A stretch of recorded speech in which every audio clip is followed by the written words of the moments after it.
Welcome back to Dreamland Encounters. This channel dives into real-life stories about beings from beyond our world, designed to help you relax and drift off to sleep. Before we begin, I'd love to hear from you. Drop a comment and let me know where you're tuning in from. Get comfortable and let's explore the unknown. Tonight, we're stepping into the shadows and uncovering stories about mysterious figures who arrive when the unexplainable happens. The men in black. They come without warning. Black suits, blank expressions, asking questions that slice through silence like a knife. For decades, witnesses have described the same chilling encounter: a knock at the door after a UFO sighting, a visit that feels more like a warning than an interview. In this collection, you'll hear 29 true accounts from around the world. So settle in, slow your breathing, and drift into the unknown. Because tonight, the visitors are already here. Let's start with Herbert Hopkins and his encounter in Old Orchard Beach, 1976. It was a quiet evening when this respected physician and part-time UFO investigation consultant received an unexpected phone call. The caller was calm and precise, introducing himself as a fellow researcher wanting to discuss the case Hopkins was working on. Something about the conversation felt important, urgent. And minutes later, a knock at the door. Hopkins opened it to find a man unlike any he'd ever seen, thin to the point of frailty, with skin so pale it seemed bloodless. A perfectly tailored black suit without a single crease, topped with a derby hat casting shadows over his face. As the man stepped inside, the light revealed extraordinary details. His skin looked almost waxen, stretched evenly over bone, lips of an unnatural, vivid red so sharply defined they seemed painted. His movements were unnaturally precise, lacking the small, unconscious adjustments that typically characterize human motion. Hopkins sat in the living room with a visitor who wasted no time with pleasantries. The man's questions were direct, as if he already knew the contours of the main UFO case and was simply confirming details. He probed about witnesses, physical trace evidence, and its storage. Throughout the exchange, the visitor maintained unbroken eye contact. Midway through their conversation, he reached into his pocket and drew out a small coin. Rolling it slowly between his fingers with deliberate movement, Hopkins watched as something extraordinary happened. The coin began to fade, its edges blurring, shine dulling, and within moments dissolved entirely, leaving nothing between the man's fingertips. "You will stop your work on this case," the man stated flatly, his tone carrying no threat, just pure finality. His subsequent questions seemed designed to test Hopkins's responses for consistency. As the conversation progressed, the man's demeanor changed. His speech slowed, punctuated by measured pauses, and his movements grew increasingly stiff and mechanical. "My energy is running low. I must leave," he finally announced. Rising carefully, he adjusted his derby hat and walked to the door. Hopkins followed him onto the porch, watching as the man descended the steps and disappeared into darkness.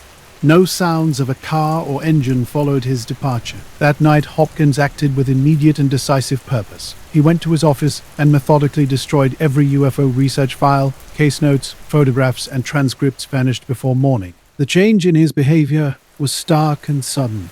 In the days that followed, Hopkins became unreachable. Calls from fellow investigators went unanswered.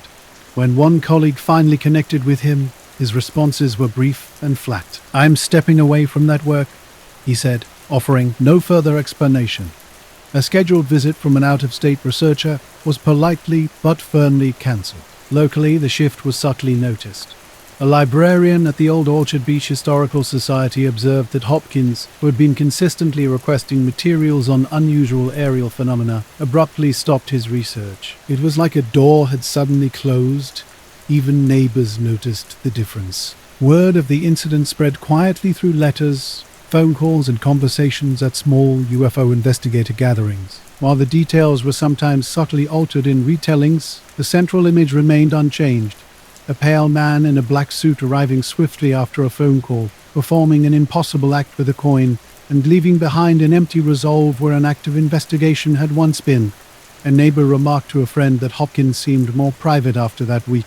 His home's curtains were drawn more frequently, and the porch light that once stayed on into the evening now remained dark. Speculation about the encounter emerged quickly. Some pointed to the Air Force Office of Special Investigations, referencing its history of interviewing and potentially discouraging UFO witnesses. Others considered the FBI, noting its occasional surveillance of civilian researchers during the previous decade. However, many classified it among the clearest examples of a Men in Black encounter, highlighting the visit's precision and Hopkins' complete cessation of work afterward. At a small New England conference months later, the speaker alluded to the case without naming Hopkins directly. Those familiar with the details exchanged knowing glances. The illusion was sufficient. Friends noticed subtler changes. Hopkins stopped attending evening gatherings where local enthusiasts shared stories. His interest in fringe topics vanished entirely. One former colleague put it bluntly, "The man I knew was curious even about the strangest claims." After that night, that curiosity disappeared. By the month's end, Hopkins had removed himself from all UFO-related correspondence. When an old acquaintance visited his office unannounced, Hopkins greeted him warmly but refused to discuss any aspect of the case. "It's closed," he said quickly, shifting the conversation to fishing, weather, and local news. In the years that followed, the Herbert Hopkins case settled into a quiet but enduring corner of MIB lore, cited in books, mentioned in lectures, and debated in small circles. Its strength lay not in physical evidence, but in its precision. A lone man, a brief meeting, a single inexplicable demonstration, and the complete silencing of a willing researcher. Hopkins himself never publicly elaborated. Not in June 1947, over Puget Sound, Washington, Harold Dahl's routine patrol boat trip turned extraordinary. With his son, their dog, and 2 crewmen aboard, 6 metallic discs suddenly appeared overhead, moving in a tight formation. One disc faltered, tilting and dropping molten debris. Fragments hissed into the water, some striking the boat. A piece burned Dahl's son, while another killed their dog. Dahl steered clear as the formation regrouped and vanished into the haze. He kept a few shards from the deck, some light and brittle, others unnervingly heavy. Back on shore, he shared the story only with a small circle, his boss Fred Chrisman and 2 close friends. Dahl had no interest in making the incident public, not even telling his wife.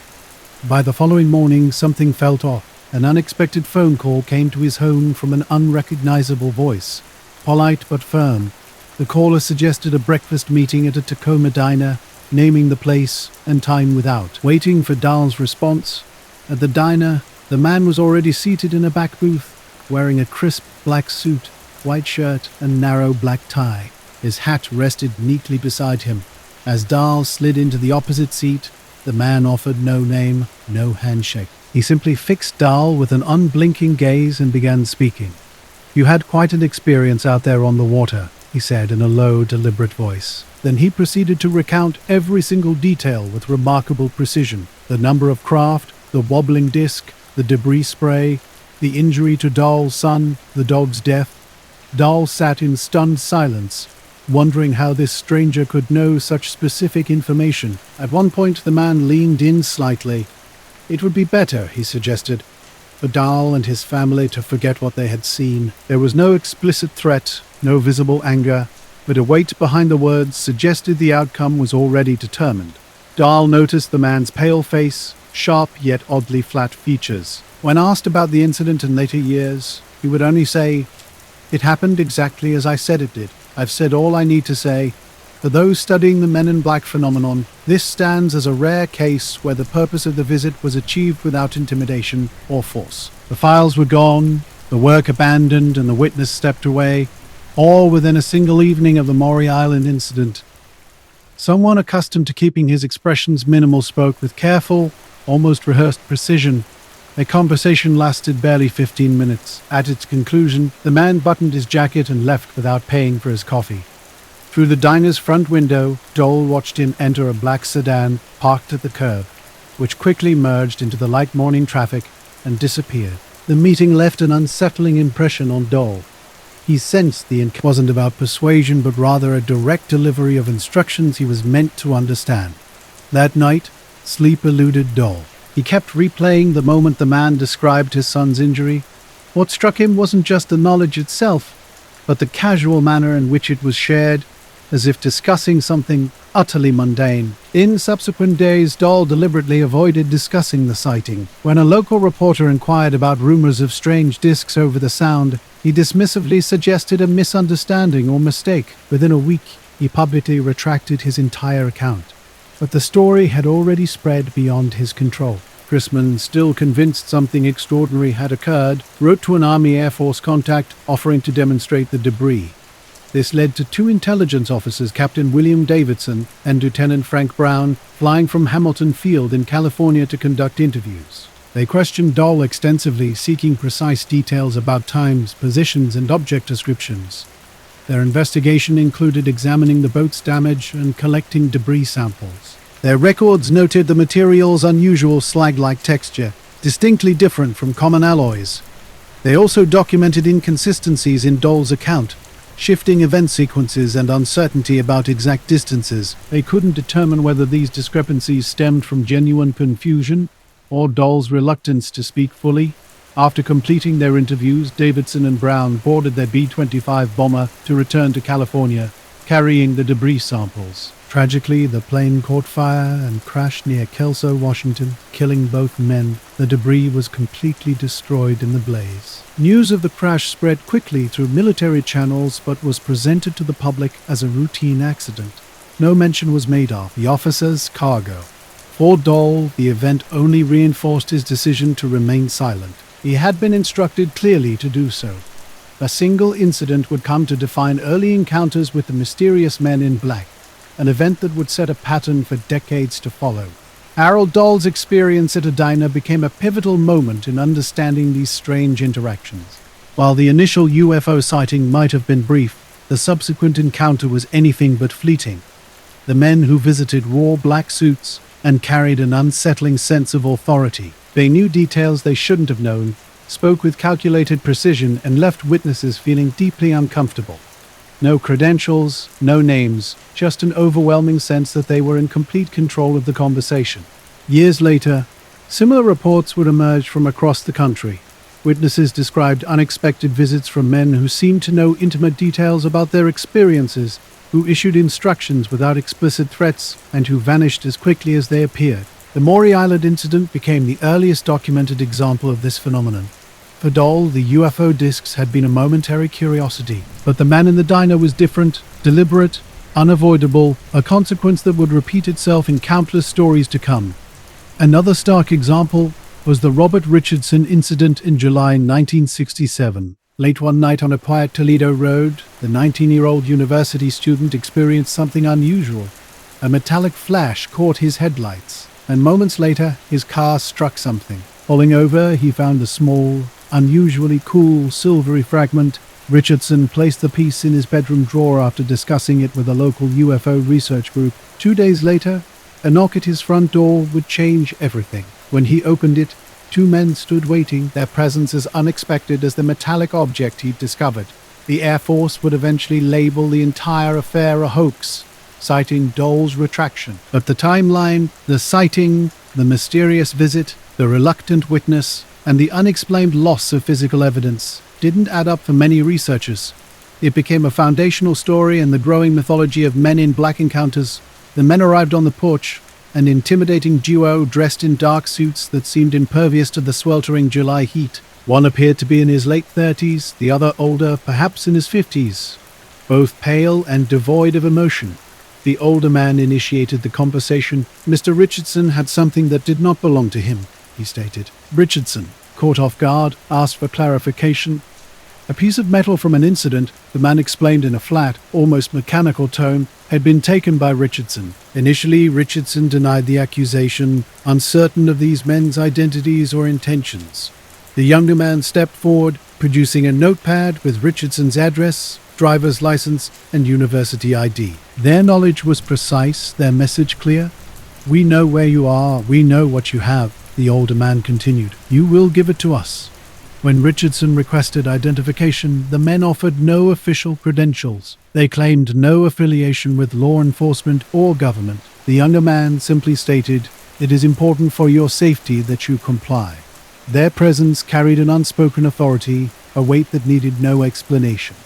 The conversation was brief, lasting no more than 5 minutes. Richardson informed them the piece had already been sent for analysis, a truthful statement. The older man's expression remained unchanged, but he leaned closer, lowering his voice with a veiled threat. "If you are lying, it will be worse for you." Without another word, they turned in unison and walked to a black 1963 Cadillac sedan parked at the curb. The car disappeared silently into the next block, as if it had never existed. If Richardson believed this encounter was the end, he was mistaken. 3 nights later, around 9 p.m., another knock came. This time, a single man, younger than the previous pair, wore the same dark suit and a pale grey fedora pulled low over his brow. Richardson would later describe his skin as having an odd, unnaturally smooth texture. The man's tone was more conversational, but the message remained unchanged. The fragment must be returned. When Richardson again insisted it was no longer in his possession, the man smiled faintly and delivered a chilling response. "You will retrieve it." Then came the question that would haunt Richardson forever. "How would you like it if we harmed someone close to you? Your wife, perhaps?" Richardson wasn't married, but he had been dating a woman steadily for months. The threat hung in the air, unspoken yet unmistakable. The moment the men spoke Richardson's full name and address, he sensed something was wrong. With a slight tip of his hat, the man simply walked away, leaving Richardson feeling exposed. From that night forward, everything changed. The UFO fragment was already out of his hands, passed to a researcher for metallurgical testing. Yet the precision of the men's knowledge about his life continued to haunt him. A black Cadillac began appearing near his apartment, sometimes idling at a distance when he walked to his car. Other times, it was just far enough away to make him question whether he was truly being watched. As Richardson paid more attention, he realized even routine activities like grocery shopping or visiting the library seemed accompanied by shadowy figures. A man in a suit lingered at the magazine rack. Another sat in a diner's corner booth, perpetually reading a newspaper without turning a page. Richardson shared his experience with only a few people, including a university physics professor with an interest in UFO reports. The professor's response was chilling. "If those men are who I think they are, you don't want to test their patience." Despite the implicit threats, Richardson never approached the police. In 1967, walking into a Toledo precinct to report men in black suits threatening him over a UFO fragment seemed like an invitation to be dismissed or, worse, attract attention from the very agencies he suspected were behind the visits. Within the local UFO research community, whispers began circulating about how Richardson's case fit a troubling pattern. NICAP files documented similar incidents. Physical trace UFO cases where witnesses who retrieved materials were visited by unidentified men, often presumed to be connected to the Air Force's OSI or another federal office, who would then reclaim the evidence. In most of these cases, the material disappeared forever. When the fragment's analysis finally returned, the results were inconclusive. The lab noted unusual structural properties but stopped short of declaring it extraterrestrial. Before a second round of testing could be conducted, the fragment vanished under unexplained circumstances. As suddenly as they had appeared, the men in black disappeared. The car was gone, the strangers stopped showing up, and life seemed to return to normal. Yet Richardson was left with an enduring sense of being watched, a feeling that would never completely leave him. Not Richardson's encounters with forces outside legal and rational boundaries became legendary within UFO research circles. In discussions with UFO authors years later, Richardson maintained careful distance from definitive claims. He never stated the ways cared. He never stated the men were extraterrestrial, nor did he assert the fragment originated from another world. Instead, he consistently highlighted their unusual characteristics, an eerie controlled demeanor devoid of emotion, and an unsettling knowledge that seemed to transcend normal information channels. His account became another pivotal entry in the Men in Black mystery. Researchers interpreted it as a classic scenario where the objective wasn't outright denial, but systematic removal of physical evidence. What endures is not the brief UFO sighting, but the aftermath. The incident transformed into a quintessential MIB case study, an encounter involving physical object recovery, followed by a precise, swift intervention from unidentified agents. Their intimidation extended beyond Richardson to his entire social network, ultimately ensuring the potential evidence disappeared from public view. Richardson's own reflection captured the encounter's psychological impact. If they wanted peace, they could have taken it that night. Returning twice meant something deeper. They wanted me to remember them. For many researchers, this psychological manipulation defines Men in Black encounters. Physical artifacts might vanish, sighting details might blur, but the deliberate surgical disruption of a witness's life leaves an indelible mark. Spring 1968 in Jersey City, New Jersey. Mary Robinson was heading to work, coat drawn tight against the morning's chill, when something caught her attention. A black sedan sat parked at the street's edge, occupied by a man in a dark suit, white shirt and black tie. His face was pale, features sharp yet bizarrely static, as if his expression had been set hours earlier and forgotten. He stared directly at her. Initially, she assumed a mundane explanation, perhaps waiting for someone, a neighbor getting a ride. But the man's gaze never wavered. His eyes tracked her movement as she walked toward the corner, creating an unnerving sense of persistent surveillance even after she turned down the block. Jack Robinson, Mary's husband, was no stranger to such unusual attention.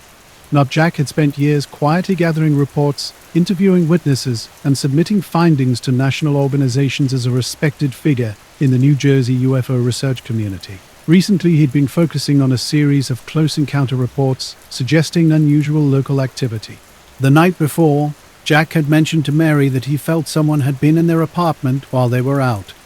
Papers on his desk had been moved, a drawer slightly ajar that he was certain he'd closed. Nothing was missing, but the disarray seemed too deliberate to be accidental. He'd brushed it off as possible carelessness. When Mary saw the man in the car the next morning, her unease sharpened. She noted the time, just after 8 a.m., and the license plate number, though the sequence seemed strangely unmemorable, quickly sliding out of her thoughts. That evening, Mary asked Jack if anyone had contacted him recently about his work.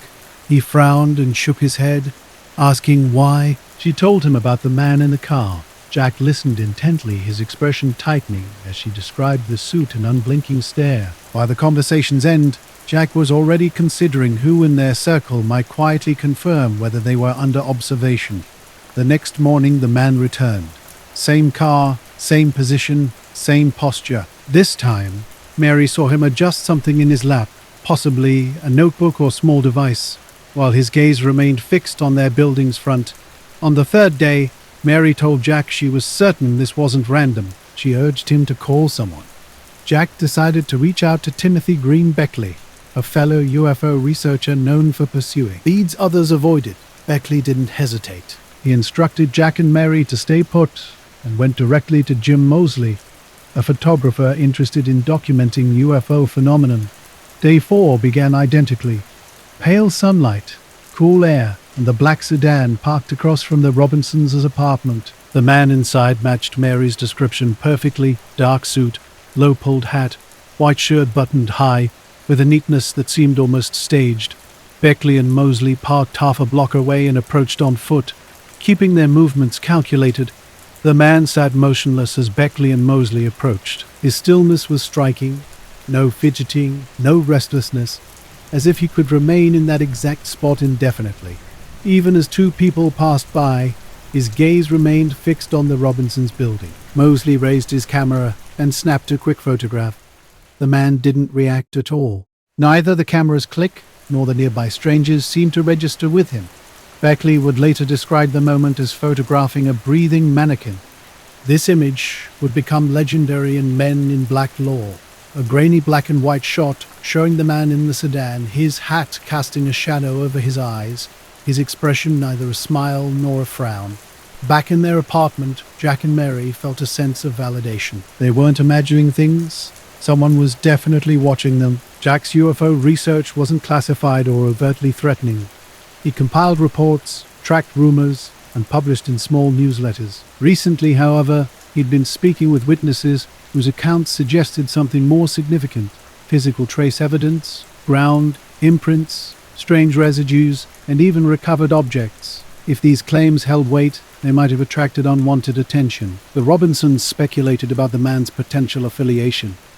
Could he be connected to a formal investigative body like the FBI or Air Force Office of Special Investigations?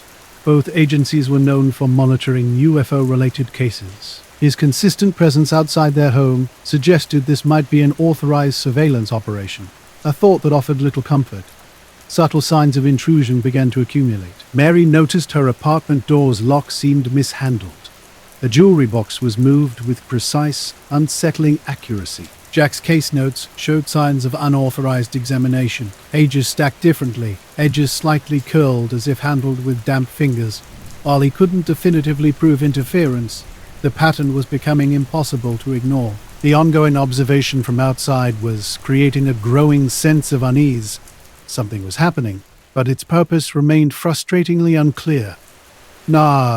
Jack began noticing something strange beyond the initial car parked outside their apartment. During the first week, a second figure appeared, another man in a dark suit standing silently in the building's lobby at odd hours, always vanishing before Jack returned. Neighbors started talking. A woman down the hall mentioned the government guy in the car.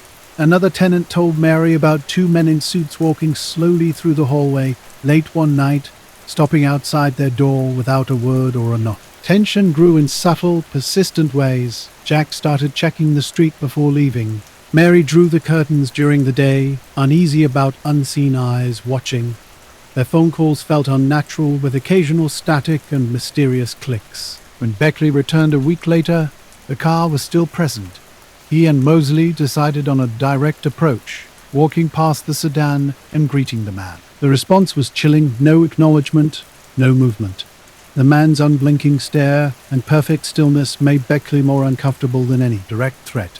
By the 10th day, the black sedan disappeared without explanation. No other watchers remained visible. The Robinsons' life returned to routine, but the experience lingered. Jack became more cautious, locking research notes and limiting discussions about his investigations. Mary never forgot the face in the car window and the heavy feeling of being watched. Mosley's photograph sparked debate among UFO researchers. Some argued the man was a private investigator or government operative monitoring Jack. Others saw something more profound, an archetype of the mysterious men in black captured in daylight, watching and waiting without leaving a trace. In later years, the Robinson case would be cited in conferences and books as a clear visual documentation of MIB surveillance, with the photograph becoming a pivotal piece of evidence in understanding these enigmatic encounters. The night's strange events surfaced in an unexpected conversation that began with absolute certainty. Air Force reservist Paul Miller and his hunting companions experienced something extraordinary near Minot, North Dakota, in 1961. A cold, silent evening turned surreal when they spotted a glowing object in a nearby field. Two unusual figures emerged, moving in an unnatural manner toward a fence line. Miller instinctively raised his rifle and fired. Suddenly, they found themselves back in the car heading to Mine Air Force Base. Their watches indicated hours had passed, yet no one could remember leaving the field. Unwritten rules prevailed. No report would be filed. None wanted to explain the incident to their superiors, understanding that discussing such unusual events could attract unwelcome attention from intelligence officers. The next morning, Miller was at his desk when an authoritative call arrived. "Stay where you are. Visitors are on their way." The tone allowed no questioning. Within an hour, two identically dressed men appeared, dark suits, white shirts, narrow black ties, and eerily blank expressions. Without introduction, one stated flatly, "Mr. Miller, you had an encounter last night." Miller hesitated. He hadn't told anyone about the incident. "I don't know what you mean," he responded. The second man placed a folder on his desk containing a typed sheet with intimate details. His name, address, family information. This unexpected surveillance represented more than a simple encounter. It was a reminder that being watched doesn't always require direct confrontation. Sometimes the most effective pressure leaves nothing tangible behind except a photograph and the memory of silent observers whose reasons remain unexplained.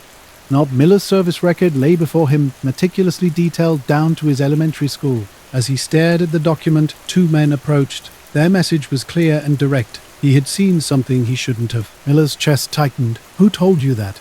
Silence was their only response. One man leaned in, speaking in a flat, emotionless tone. "We know what you saw. We know where you live." forget last night. When Miller pressed for more information about their affiliation, they dismissed his question. The encounter was brief, lasting barely 10 minutes.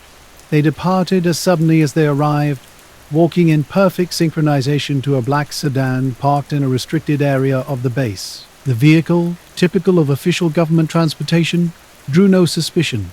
It pulled away without a sound. That evening, Miller double-checked every lock and kept his rifle close. In the days that followed, a black car began appearing at irregular intervals near his home. Through his curtains, he spotted a man in dark sunglasses sitting motionless in the driver's seat. His hunting companions started experiencing similar strange occurrences, unfamiliar cars trailing them, men in suits hovering near their homes, vanishing when confronted. Though they hadn't discussed the incident, the surveillance was undeniable.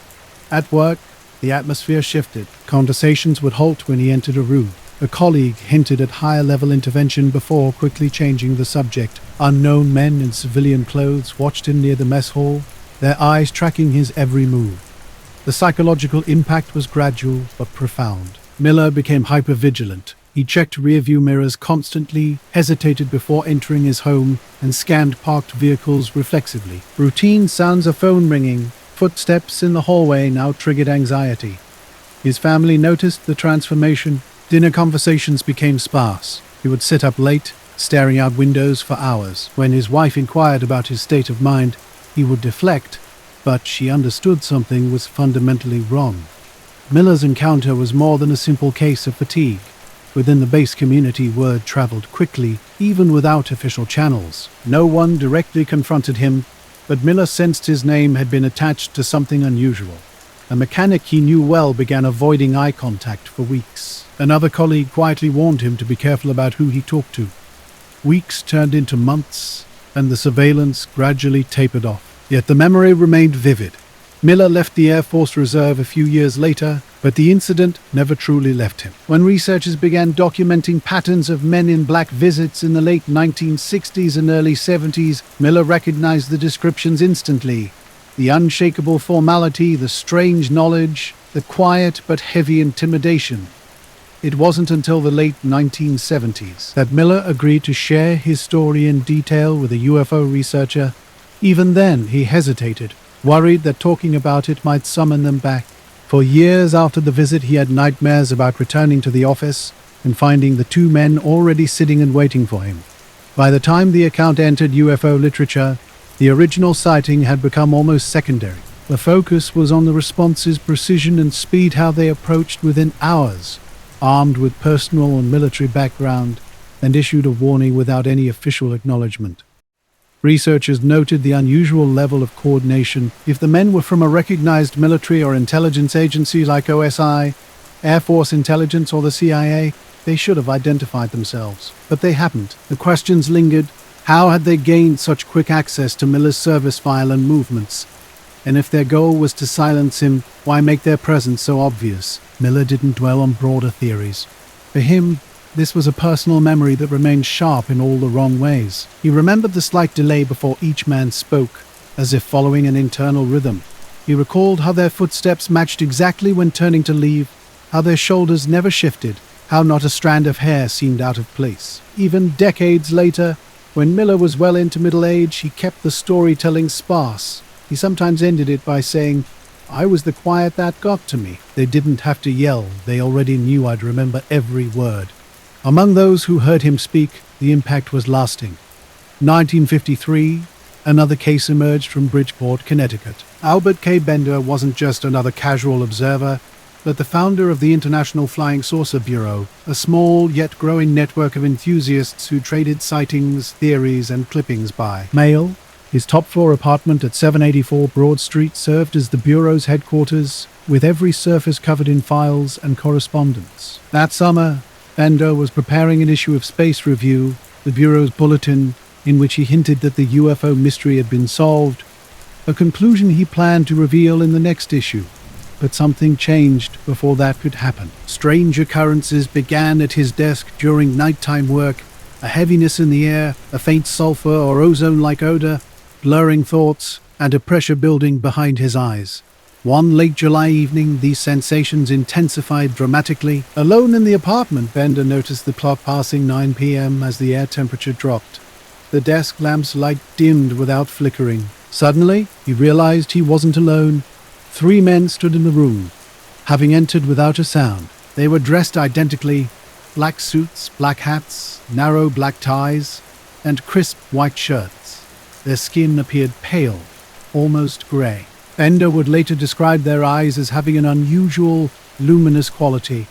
In small UFO discussion groups and private correspondences, this case became a quintessential example of men in black behavior. What made it remarkable wasn't the content of their warning, but the manner of the encounter.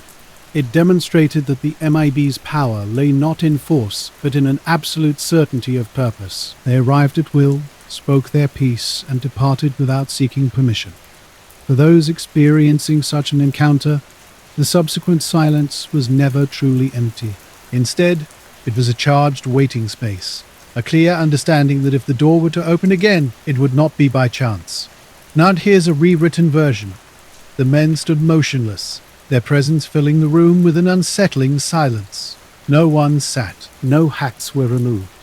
Speaking in a flat, emotionless tone, without any discernible accent, one of them addressed Bender directly. They knew about his work collecting information on flying saucers, and their message was unequivocal. Stop. Bender froze, hands resting on his knees. While they hadn't explicitly threatened him, the communication was final. His mouth went dry. As he attempted to speak, his voice failed him. One of the men moved closer, revealing a strange metallic object at his wrist, smooth and curved, partially hidden beneath his sleeve.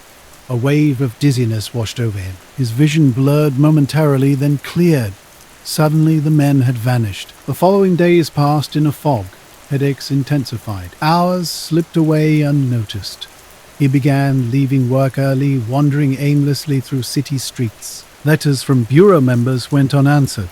Early September brought their return. This time, Bender lay attempting to combat one of his relentless headaches when the air thickened. That familiar sulphurous, metallic smell permeated the room. 3 figures materialized at the foot of his bed. They communicated without words, suggesting he was dangerously close to uncovering something significant. Bender would later describe their communication as a blend of spoken words and fully formed thoughts that seemed to materialize in his mind. One produced a small circular object with a surface that appeared to ripple like liquid metal. A sudden chill gripped him. The room seemed to recede. Voices became muffled, as if originating from a distant floor, then darkness. Upon waking, the room was empty.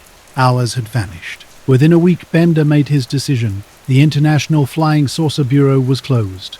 In the October issue of Space Review, he published a cryptic notice. The mystery of the flying saucers is no longer a mystery. The source is known, but information is being withheld by order from a higher source. No further explanation followed. There would be no next issue. To his members, this made no sense. The Bureau had been thriving, with a network spanning multiple countries. Now, it had ceased operations overnight without explanation. Publicly, Bender remained silent. Privately, he shared minimal details with a select few. Not in 1953, Albert Bender became one of the first to encounter the mysterious men who would later become known in UFO lore. His experience with these visitors was unlike anything previously reported, and he remained silent about the details for years. When Bender finally published his account in 1962 in the book Flying Saucers and the Three Men, he described entities far beyond ordinary intruders. These were not just men in black suits, but beings who could appear and vanish at will, accompanied by an unnatural cold and a distinctive odor. He claimed they revealed visions of their origin and reasons for secrecy. While skeptics dismissed his story as imagination, supporters pointed to significant changes in his behavior. His sudden shutdown, altered demeanor, and consistent private warnings predated his published account. The encounters were marked by an eerie precision. The men arrived unannounced, without names or identification. They did not argue, but simply instructed. When Bender complied, they disappeared completely. Over time, the Bridgeport case became a reference point in Men in Black research. Investigators noted shared elements in later accounts: black suits and unnatural room stillness, invasive knowledge of the witnesses' activities, and an unspoken pressure to abandon the subject. Bender ultimately married, moved away, and withdrew from public UFO research. The International Flying Saucer Bureau, EFSB, he had led, lasted just 2 years. Its abrupt end left a significant gap in early UFO community history. In subsequent decades, similar stories emerged. Witnesses described almost identical men appearing in pairs or threes with flat voices and predetermined questions. Some were instructed to destroy photographs, others to hand over debris, and many simply to forget. The men were more than mysterious visitors. They represented a consequence of the flying saucer phenomenon, returning unannounced, unshaken, and always knowing more than the witness. Their presence suggested a deeper, more complex narrative beneath the surface of UFO encounters. From Gray Barker's collected reports spanning the 1950s to 1960s in Clarksburg, West Virginia, these accounts painted a haunting picture of unexplained intervention. In 1953, Albert K. Bender closed down the International Flying Saucer Bureau, sending a quiet shockwave through the tight-knit UFO community. Ray Barker, a young writer from West Virginia, took particular notice. By day, he worked for a film distribution company, but by night, he delved deep into documenting what many considered America's most puzzling mystery, the flying saucer phenomenon. Though Barker had never met Bender in person, they had exchanged clippings and letters through the Bureau, sharing regional sighting accounts. When Bender suddenly went silent, Barker's investigative instincts kicked in. Combining the skills of a journalist and a puzzle solver, he began collecting notes, letters, and conducting interviews. A letter from one of Bender's old contacts provided Barker's first significant lead, suggesting Bender had been personally persuaded to stop his investigations. In late autumn of 1953, Barker traveled to Bridgeport, stepping off the train with the sharp salt air from Long Island Sound surrounding him.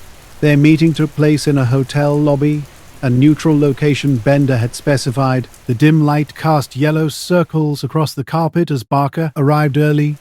When Bender appeared, he looked noticeably thinner than his photographs suggested, with shadowed eyes. Their conversation lasted less than 30 minutes. Bender spoke cryptically, using phrases like higher source and it's best to leave it alone that hinted at something beyond ordinary secrecy. Barker sensed Bender was holding back, with unspoken words hanging in the air between them. After they shook hands and parted, Barker headed toward the elevator. Halfway down the hallway, he realized he wasn't alone. A man stood ahead, his features blurred in the shadows. Initially mistaking him for another guest, Barker soon noticed the man's distinct appearance: a black suit, white shirt, narrow tie, and a hat in hand. The man remained silent at first, simply observing Barker before passing him as if carefully measuring the space between them. The hallway felt unnaturally quiet. No voices from other rooms, no sounds from the lobby. Even the light fixtures seemed to hum less distinctly. When the man finally spoke, his voice was flat and without a clear accent. His statement was direct and seemingly matter-of-fact. "You won't get what you're looking for." It wasn't a question or a threat, but a declaration that hung in the air with an unsettling certainty. In the late 1950s, Barker had become known in the UFO community not just as a collector of stories, but as someone who saw deeper patterns. His reputation grew from years of gathering reports about silent visitors and strange encounters that seemed to suggest something more was happening beneath the surface. A letter from Paul Henderson, a part-time radio technician in West Virginia, caught Barker's attention in 1961. Henderson described an unsettling incident following his report of a low-level disc sighting to a local newspaper. 2 men in black suits had appeared at his home, displaying an unnerving level of knowledge about his experience. They knew exactly when he'd gone outside, the direction he'd been facing, and that he'd taken a Polaroid photograph. When Barker arrived at Henderson's home, the yard was empty except for an old sedan. The road had wound through low hills, winter trees rattling in the wind. Inside, Henderson was visibly nervous, fidgeting with his wristwatch as he recounted the mysterious visit. The men had arrived just after sundown, stepping inside without invitation. They never introduced themselves. One briefly showed a card with lettering Henderson couldn't read before quickly hiding it. Strangely, they didn't ask for the photograph. Instead, they told Henderson he wouldn't find it worth keeping, claiming it would fade to nothing. When Henderson produced the photograph, Barker saw why. The image was pale and washed out, not from age, but as if the exposure itself had been drained. A faint circular outline hovered over the tree tine, the rest of the image nearly white. As Barker studied it, an unnatural silence filled the room. The only sound was the tick of the wall clock. This encounter was just one of many that had been accumulating in Barker's collection. Previous reports had consistently described not just meetings, but an underlying sense that someone else was controlling the conversation from the start. Strange men in black cars, asking too many questions, telling witnesses to forget what they'd seen. These experiences weren't isolated. Earlier, Barker had his own strange encounters. In one incident, a man had stepped into a corridor and vanished, leaving no trace. Back in his room, he found an envelope of meeting notes mysteriously unsealed, though he was certain he'd closed it earlier. Barker's work on UFO encounters revealed a consistent pattern. A sighting would occur, followed by a visit from mysterious observers. These encounters shared striking similarities across different locations and witnesses. Two figures sat in a black sedan at the edge of the drive, their faces turned toward the house. Henderson had gone pale when Barker recognized them. "That's them," he said quietly, gathering his notes and leaving after thanking Henderson. By the time Barker stepped outside, the car had vanished. Only the wind moved through the trees. The next morning, he discovered his filing cabinet's bottom drawer, where Henderson's original letter was kept, had been unlocked. He never left it that way. This confirmed the pattern. The sighting is reported. The visit follows. Witnesses withdraw. Evidence sometimes disappears or becomes meaningless. The visitors always left without names or credentials, but with a parting message more potent than any formal threat. For Barker, encounters in a hotel hallway and on a West Virginia back road showed Bender's experience wasn't unique. The same eerie stillness, compressed sound, pale faces, and flat voices appeared repeatedly. He believed these individuals knew too much about flying saucers. By the late 1960s, Barker understood he was more than an observer. He had been in the hallway, he had seen the car. Like others, he recognized the unspoken rule. Sightings are only part of the mystery. The visits that follow are what truly matter. On May 23, 1964, Jim Templeton, a fireman from Carlisle, took his wife Annie and young daughter Elizabeth to Berg Marsh near the Solway Firth. This quiet, open place became the site of an extraordinary photograph. Bringing his camera to capture family moments, he snapped 3 shots of Elizabeth sitting on the grass in a light blue dress. 2 photographs were ordinary, but the middle frame revealed a tall, white figure behind Elizabeth, bulky in the shoulders with a smooth, rounded head. Neither Jim nor Annie had seen anyone in the area. The marsh was empty, and anyone walking in would have been impossible to miss unnoticed. When the film was developed, the mysterious figure became visible, sparking decades of speculation and debate about its origin. Templeton's photograph of an unexplained figure in Berg Marsh caught everyone's attention. Local newspapers dubbed it the Solway FTH Spaceman, and soon national headlines followed. Friends recommended he take the evidence to authorities, but Kodak had already confirmed the exposure was single and untampered. 2 mysterious men arrived at the Carlisle fire station where Templeton worked. Tall, clean-shaven, wearing dark suits with white shirts and narrow ties, they spoke with an unidentifiable accent. They introduced themselves only as Number 9 and Number 11, claiming to be from some government department without specifying which one. Their demeanor was polite, yet strangely formal, almost rehearsed. They requested Templeton accompany them back to Berg Marsh. During the silent drive in a dark sedan, they asked only whether he still possessed the negatives, and if he had shown them to anyone. Once at the marsh, their questioning became more intricate. They probed details about weather conditions, wind direction, aircraft presence, and Templeton's exact location and positioning. Templeton reiterated his earlier statement to police. The afternoon had been calm and uneventful, with no one nearby and nothing unusual visible. The men listened impassively, repeatedly asking if he was certain he hadn't seen anyone. Their final provocative question inquired whether he believed the figure was connected to recent news. When Templeton expressed uncertainty, the man's tone shifted. They exchanged a brief glance, abruptly ended the questioning, and advised Templeton to forget the entire matter. They left as suddenly as they had arrived, driving away and leaving him standing alone on the marsh. The encounter haunted Templeton. Their refusal to identify themselves, their numeric references, and their suggestion to drop the investigation left him profoundly unsettled. Not after developing the photograph that would later spark intense discussion, Templeton found himself at the center of an unusual narrative. Reporters contacted him with strange claims about figures similar to the one in his image. An Australian journalist reported seeing helmet-wearing figures in white during a missile launch at Woomera, causing test delays. Though the reporter mentioned photographs, none ever surfaced. The timing intrigued Templeton. The Woomera incident supposedly occurred days after his photograph, but he could never verify the details. Government authorities, both Australian and British, remained silent, leaving any potential connection shrouded in mystery. Debate quickly emerged around the photograph. Skeptics suggested the figure might be Annie Templeton, a dress overexposed to appear white. However, supporters countered that the figure was taller and broader than Annie, with a helmet-like head and rigid stance that didn't match her proportions. Both Templeton and Annie maintained she had been yards away when the photo was taken. Over time, official interest didn't completely vanish. Months after his marsh visit, men in suits approached Templeton at home.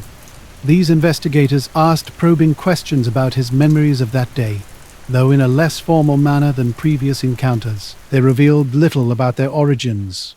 Letters began arriving from people claiming similar experiences. Sightings of strange figures near military sites, often followed by questioning from unidentified individuals. By the 1970s, the photograph had gained wider recognition through books and television programs about unexplained phenomena. The mysterious men in dark suits became part of the narrative, drawing parallels with other accounts of witnesses reporting strange official encounters. Templeton increasingly wondered whether his experience might be part of a larger, more complex pattern of unexplained events. Now, when two unknown men, dressed formally and behaving with strict professionalism, questioned Jim Templeton about his strange photograph, he stuck to the facts as he experienced them. These men, who arrived unexpectedly, told Templeton to forget what he had seen. The encounter sparked widespread speculation about their potential identities. Some believed they were intelligence officers or private contractors working for defense agencies. The proximity of Bergmarsh to military testing ranges in the UK, coupled with mentions of sensitive details like Ra, suggested the interest was less about aliens and more about something accidentally captured, perhaps equipment, personnel, or a test that should have remained hidden. More paranormal-focused theorists saw these figures as part of a deliberate effort to suppress unexplained sightings.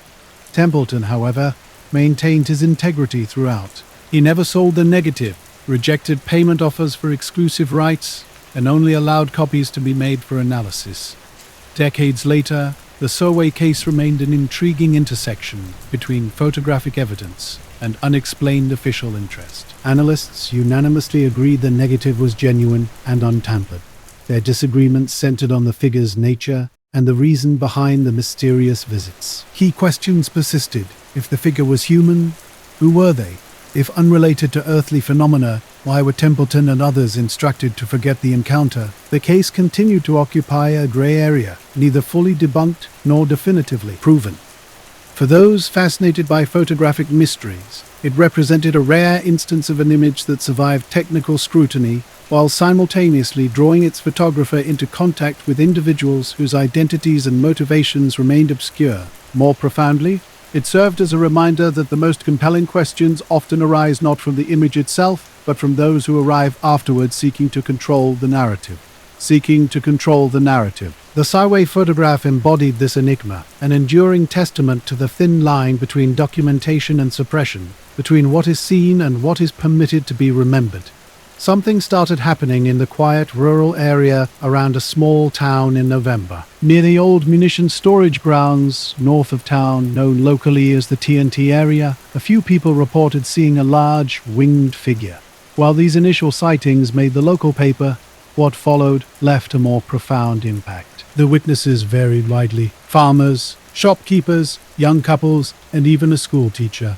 Soon after sharing their stories, they began receiving unusual visits. Strangers would arrive unannounced, always dressed in dark suits, polite yet unsettling. They rarely offered their names, and their purpose remained mysteriously unclear. Mary Heyer, the Athens Messenger's Point Pleasant correspondent, became central to documenting these strange reports. Typically accustomed to writing about floods and county fairs, Her office soon filled with accounts of extraordinary encounters. Witnesses described shadows passing low over barn roofs, red lights drifting across the river, and strange figures by roadsides. She diligently took notes, wrote her columns, and filed the clippings. One early incident involved a farmer who had spoken with Hire about seeing a winged figure in his pasture at dusk. Days later, a black sedan drove up his long gravel lane. Two tall men in dark coats and hats asked to clarify details of his account. What unnerved him most wasn't their initial questions, but the sense they already knew the answers. The men's approach was methodical. They first repeated information he had shared with Mary Hire, then probed deeper. They asked if he had told anyone else about his experience, and whether he had written anything down. When he inquired about their identities, one simply smiled and said, "That's not important." The conversation concluded with a chilling remark he would never forget: "Things are less complicated if they're left alone." Another similar visit occurred with a woman who had reported strange lights moving over the Ohio River. Two men appeared at her door after dark, with a car idling in the street. She described them as polite but cold, as if their friendliness was a rehearsed performance. They asked precise questions about her location, viewing direction, and even requested she draw the light's path. Strangely, they never wrote anything down. Instead, they repeated her answers word for word. Most unsettling was their disappearance. When she looked outside moments after their departure, the street was empty, with no sound of a car driving away. No phone calls started at all. Silent lines would stay open, sometimes broken by an electronic beep, before disconnecting.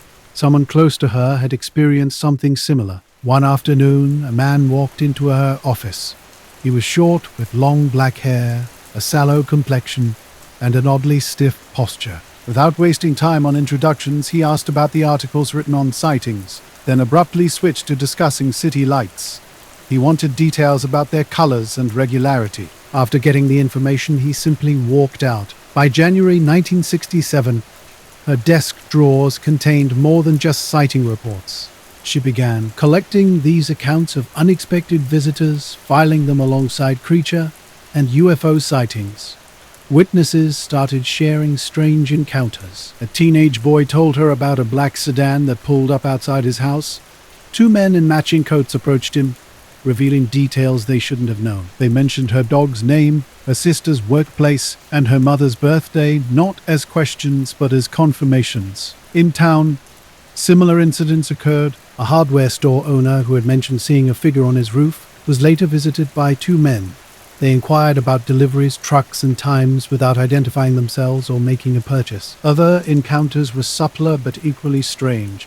A shop assistant found her written statement about red lights missing from her home desk. A mechanic noticed a car parked near his garage for 3 consecutive nights, never moving during daylight. Their approach was consistent: official-sounding language, formal dress, controlled body movements. Some witnesses assumed they were government investigators. Others were uncertain. Local law enforcement quietly acknowledged these visits. A county deputy admitted that some of his own witnesses had been spoken to before he could investigate. "I don't know who they were," he told her, "but they weren't ours." Lasher State Trooper remembered a dark sedan with out-of-state plates, its engine running late one night near the TNT area, with no one visible inside. As time passed, these visits seemed less about gathering facts and more about controlling the narrative. Witnesses experienced subtle but unmistakable pressure to modify their accounts. Some were told directly that they were mistaken. One witness recalled the psychological impact: "I knew what I saw, but they just kept shaking their heads like I was a child." The encounters took a toll on those who spoke up. A young couple, among the first to report the winged figure, became so overwhelmed that they stopped answering calls from unknown numbers. Years later, the husband simply stated, "We didn't want to deal with it anymore." The social consequences were clear. People avoided discussing their experiences, fearing judgment or unwanted attention. A retired railroad worker who had initially provided a detailed description of a nighttime encounter eventually stopped talking, even with close friends. When asked why, he would simply say he didn't need the trouble. December 1967 marked an intensification of these interactions. Multiple witnesses reported being questioned repeatedly in the days leading up to the Silver Bridge collapse on the 15th, which killed 46 people in the freezing Ohio River. Some were asked peculiar questions about the bridge, its traffic, and crossing times with no clear explanation. After the bridge incident, the winged figure sightings ceased. Most visits stopped, though some witnesses received follow-up calls, inquiring about any unusual occurrences.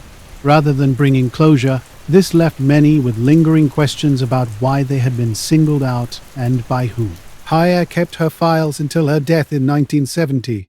Researchers later found the sighting reports and visitor accounts intertwined, often sharing the same page. Over 13 months, Point Pleasant experienced not just a wave of aerial anomalies, but a calculated campaign of direct contact with those who spoke out. Speculation about the visitors' identity has persisted. Some believe they were federal agents operating in secrecy, though no agency has claimed responsibility. Others suggest they were private contractors from defense or intelligence organizations. More speculative theories propose they weren't connected to any known institution. What remains striking is the remarkable consistency across these accounts. Two men in black suits, pale faces, blank eyes. They arrive without a sound. After the photographs, after the evidence you thought was yours to keep. When they leave, what you captured no longer belongs to you. This was Rex Heflin's reality on an ordinary August afternoon in 1965 along Mifford Road in Santa Ana, California. A 38-year-old highway inspector, Heflin was accustomed to solitude, spending long hours documenting road hazards, erosion, and construction issues. That day, while checking radio equipment in his government truck, a flicker of motion in the sky caught his eye. Just beyond the railroad tracks, a disc-shaped object hovered silently, broad, metallic, and moving with strange deliberation against the pale California sky. Startled but not paralyzed, Heflin did what he had trained himself to do: document. With the steady hand of a man used to photographing accident sites, he reached for his ever-present Polaroid camera. He framed the object and clicked. The craft lingered, allowing him to take 3 photographs. In one frame, a smoky ring-like trail curled across the sky, as if the craft had expelled something into the air. Then, as quickly as it had appeared, the object tilted on its edge, accelerated, and vanished. Later, Heflin would say he thought little beyond the act of photographing. He was a highway inspector, not a ufologist. But when the Polaroids developed, they showed something unambiguous: a structured disc with a domed center tilting against the California horizon. The story of these photographs would become part of Point Pleasant's legacy in Men in Black lore. Whether their goal was to gather data, discredit witnesses, or simply monitor the spread of certain stories, these mysterious visitors left behind a lingering feeling that someone was paying close attention. Roads, pairs of men in near-identical clothing, formal speech, precise questioning, no names offered, an air of knowing more than they said. For many who lived through such encounters, the real mystery was not what was seen in the sky, but the knock on the door afterward. When Jim Heflin took those photographs of the California Division of Highways, his colleagues had mixed reactions. Some laughed, others seemed concerned, but no one could deny the clarity of what he'd captured: something real, something airborne. The Santa Ana Register soon printed the images in black and white, and within days, the photographs spread nationally. There was something compelling about them. Taken in daylight by a government employee with a Polaroid camera, they seemed beyond simple manipulation. The public response was immediate. Letters arrived, phone calls came from curious readers and researchers. Suddenly, Heflin was at the center of one of the decade's most significant UFO sightings. But attention inevitably draws scrutiny. Days after publication, a phone call came to his office. A NORAD representative spoke with a mechanical tone, stating that the Air Force required the original Polaroids for analysis. His phrasing left little room for negotiation. Heflin felt something was off. The caller sounded rehearsed, as if reading from a script. Yet, trusting official channels, he agreed to hand over the images. This decision would lead to an even stranger encounter. Soon after, 2 men arrived at his office. Tall, dressed identically in black suits with white shirts and narrow ties, they stood with pale, fixed expressions and deliberate movements. No identification, no badges, just a direct statement: "We're here for the photographs." Their approach was unnerving. No request, no explanation, only absolute certainty. When Heflin asked about their affiliation, their response remained vague. Politely but firmly, they demanded the original photographs. Reluctantly, Heftlin retrieved the Polaroids from his desk. The men thanked him curtly, turned in perfect unison, and walked to a black sedan in the government vehicle lot. From his window, Heftlin watched them leave, noting they never checked in at the base's entry point. In the following days, the black sedan began appearing in unexpected places. The photographs were never returned. Heftlin's life became a landscape of constant vigilance after his UFO photographs. Dark, unmarked sedans would often sit parked near his home or office, always with two figures inside. His daughter recalled a pivotal moment when two men in suits knocked on their front door. Their questions were unnervingly precise. Had he taken additional photographs? Had he shared copies? Were negatives hidden somewhere in the house? When confronted, the men didn't argue or explain. They simply turned, walked in synchronized steps to their car, and drove away in complete silence. What terrified Heftlin wasn't their words, but their movement, mechanical and rehearsed beyond human nature. This encounter marked a psychological turning point. He began altering everything, circling blocks before returning home, drawing blinds at night, scanning the street before speaking. At work, the atmosphere shifted. Colleagues whispered about OSI agents asking questions about him. Warnings circulated not to pursue the matter further. Home dinners became tense affairs. His daughter remembered how he would pause mid-meal, staring out the window, always watching, always waiting. While Heftlin lived under this oppressive shadow, official narratives told a different story. NICAP researchers studied his surviving photographs, concluding they were single-exposure Polaroids of a structured object, not composites or hoaxes. They considered the images among the most compelling UFO evidence of the era. Yet the Air Force, through Project Blue Book, dismissed the case, suggesting the photos could be staged or misidentified. The contradiction was striking. If the photographs were truly worthless, why would NORAD and OSI operatives pursue them so aggressively? Why would Heflin's family endure silent surveillance? To those paying attention, the message was clear. Public dismissal masked quiet suppression. Heftlin himself wanted no part of notoriety. Notarex Heflin was an ordinary highway inspector whose life was profoundly altered by an extraordinary encounter. After witnessing something inexplicable in the sky, he became a changed man. Friends noticed how he withdrew from public discussions about his photographs, growing quieter and more guarded. His interactions became carefully measured. Before speaking, he would scan the street, always watchful. His words to a trusted confidant revealed a deep understanding. They just needed me to remember. This simple statement captured the essence of the Men in Black phenomenon, control through subtle intimidation, not violence, but through the constant pressure of being observed. Decades later, digital analysis of Heflin's surviving photographs provided intriguing insights. Experts found no evidence of trickery, concluding the Polaroid images appeared to be genuine single-exposure shots of a structured object. Yet, the original negatives mysteriously vanished. For researchers, these photographs represented more than just images of a disk in daylight. They embodied a recurring pattern. A witness captures something extraordinary. Official-looking men arrive, evidence disappears, and silence descends.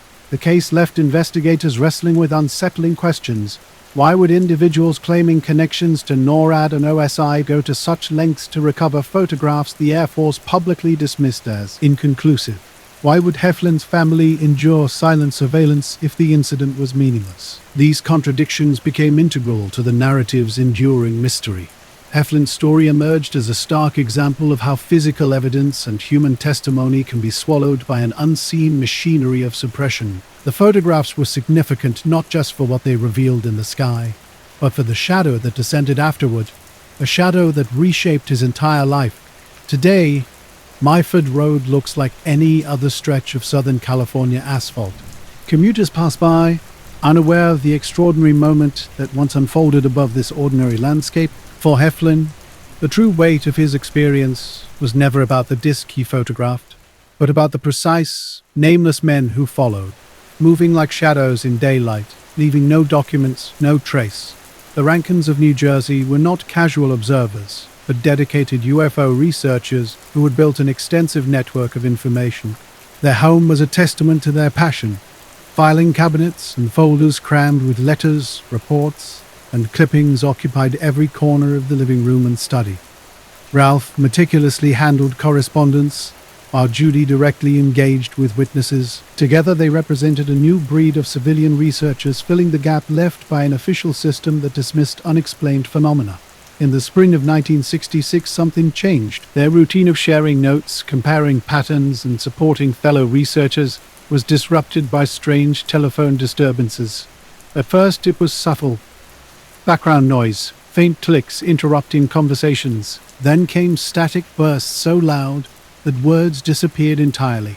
When Ralph contacted the phone company, technicians found no explanation for the interference. What began as minor disturbances soon escalated. The Rankins found themselves transformed from investigators to subjects of investigation. Their extensive files and active research had apparently drawn unwelcome attention. By September, something had fundamentally shifted. The photographs they had collected spoke volumes, but their subsequent silence was perhaps more significant. The absence of documentation and the eerie quiet that followed became a stark reminder of how easily evidence can vanish and how quietly a life can be reshaped by unseen forces. Ralph and Judy Rankin were no longer just researchers. They had become part of the mystery they had long sought to understand. Ralph and Judy Rankin, both researchers, began experiencing strange occurrences that hinted at something more sinister. It started with a chilling phone call Judy received one evening. The voice on the line repeated her previous conversations verbatim, as if playing back a recording.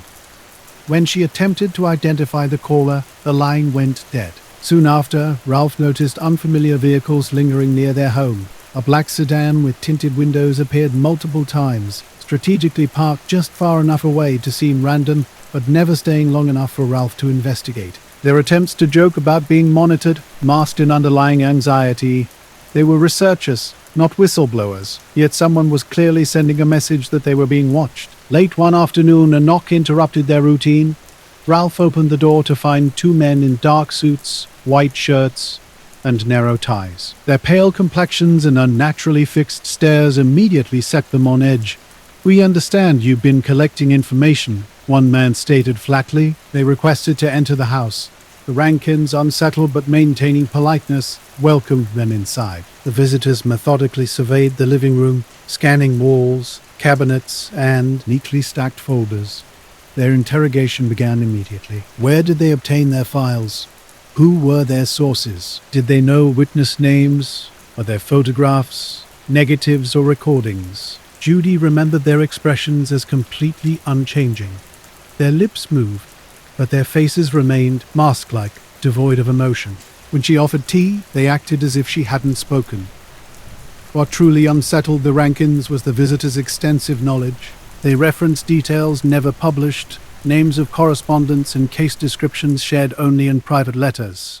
When Ralph questioned how they knew such specifics, their response was chillingly simple: "We have our ways." For nearly an hour, the men asked questions, listened intently, and occasionally wrote notes in small black pads. Upon leaving, they offered no credentials or explanations. They thanked the Rankins in unison and departed. From the window, Ralph watched them enter the same dark sedan. The car pulled away silently, without headlights, dissolving into the suburban streets. The Rankins stood in their quiet living room, surrounded by their meticulously organized work, experiencing an unsettling sense that something fundamental had changed. Not their home had been subtly examined. Papers appeared, shifted, drawers stood slightly ajar, as if carefully inspected. Nothing was taken, yet everything felt violated. That evening, Judy expressed her growing unease. The earlier knock had seemed ordinary, but what followed was anything but normal. Men arrived with an official demeanor, yet presented no credentials. Their questioning cut directly to the core of the Rankins' research, immediately stripping away the house's sense of safety and comfort. Phone disruptions became a constant concern. Judy frequently answered calls only to encounter unsettling silence or faint echoes of her own words, repeated back to her. Ralph began suspecting their communications were being monitored, perhaps with letters copied before reaching their destination. What began as passionate research into UFO phenomena had transformed into a source of deep anxiety. The Rankins had initially hoped to contribute meaningful insights to the field, but now their work felt dangerous. In subsequent months, they systematically withdrew from all UFO-related activities, meetings, correspondence, reports to NICAP. all ceased completely. When pressed about their sudden retreat, they offered only vague explanations. "We've experienced some pressure," or "It's best we step back," became their standard responses. To those who knew them, the transformation was dramatic. Once enthusiastic researchers, they now avoided the subject entirely. Judy's fear became intensely personal. Being alone in the house, every slowly passing car heightened her tension. Each phone ring carried a sense of impending dread. Ralph's burden felt even heavier. He believed he had not only failed himself, but also the broader community of researchers who depended on mutual trust and openness. Their self-imposed silence matched exactly what their mysterious visitors seemed to desire. Quietly, word of their experience spread through UFO research circles. NICAP eventually documented their encounter as a quintessential example of men in black intervention targeting researchers rather than witnesses. To those who read their account, the implications were deeply unsettling. The phenomenon extended far beyond observing strange craft in the sky. It reached into personal spaces, across telephone lines, through correspondence, and directly into one's home. Ralph and Judy had sought only truth, not fame. Yet their passionate research had attracted the attention of unnamed, intimidating forces, transforming their work from a pursuit of knowledge into a source of profound fear. A quiet turning point marked the end of Ralph and Judy Rankin's work in UFO research. Their once vibrant discussions about unexplained phenomena had faded into silence, their conversations becoming more cautious and restrained. Judy would often gaze out windows during discussions, her demeanor suggesting a growing unease. Their decision to withdraw wasn't sudden or casual. It reflected a deeper understanding that continued investigation might invite unwelcome attention and escalate their fears. The Rankin case illuminated a broader dimension of the Men in Black phenomenon, one that went beyond casual witnesses to target those actively seeking truth. This wasn't about physical suppression of evidence, like removing photographs or negatives. Instead, it was psychological intimidation aimed at researchers who were building networks of inquiry. The resulting silence spread, cutting communication lines and weakening the research community. For NYAP, their account became an archive entry, a cautionary tale about the risks faced by ordinary people who venture into areas of secrecy. Their house, now owned by unaware new residents, once harbored intense investigations and mysterious encounters.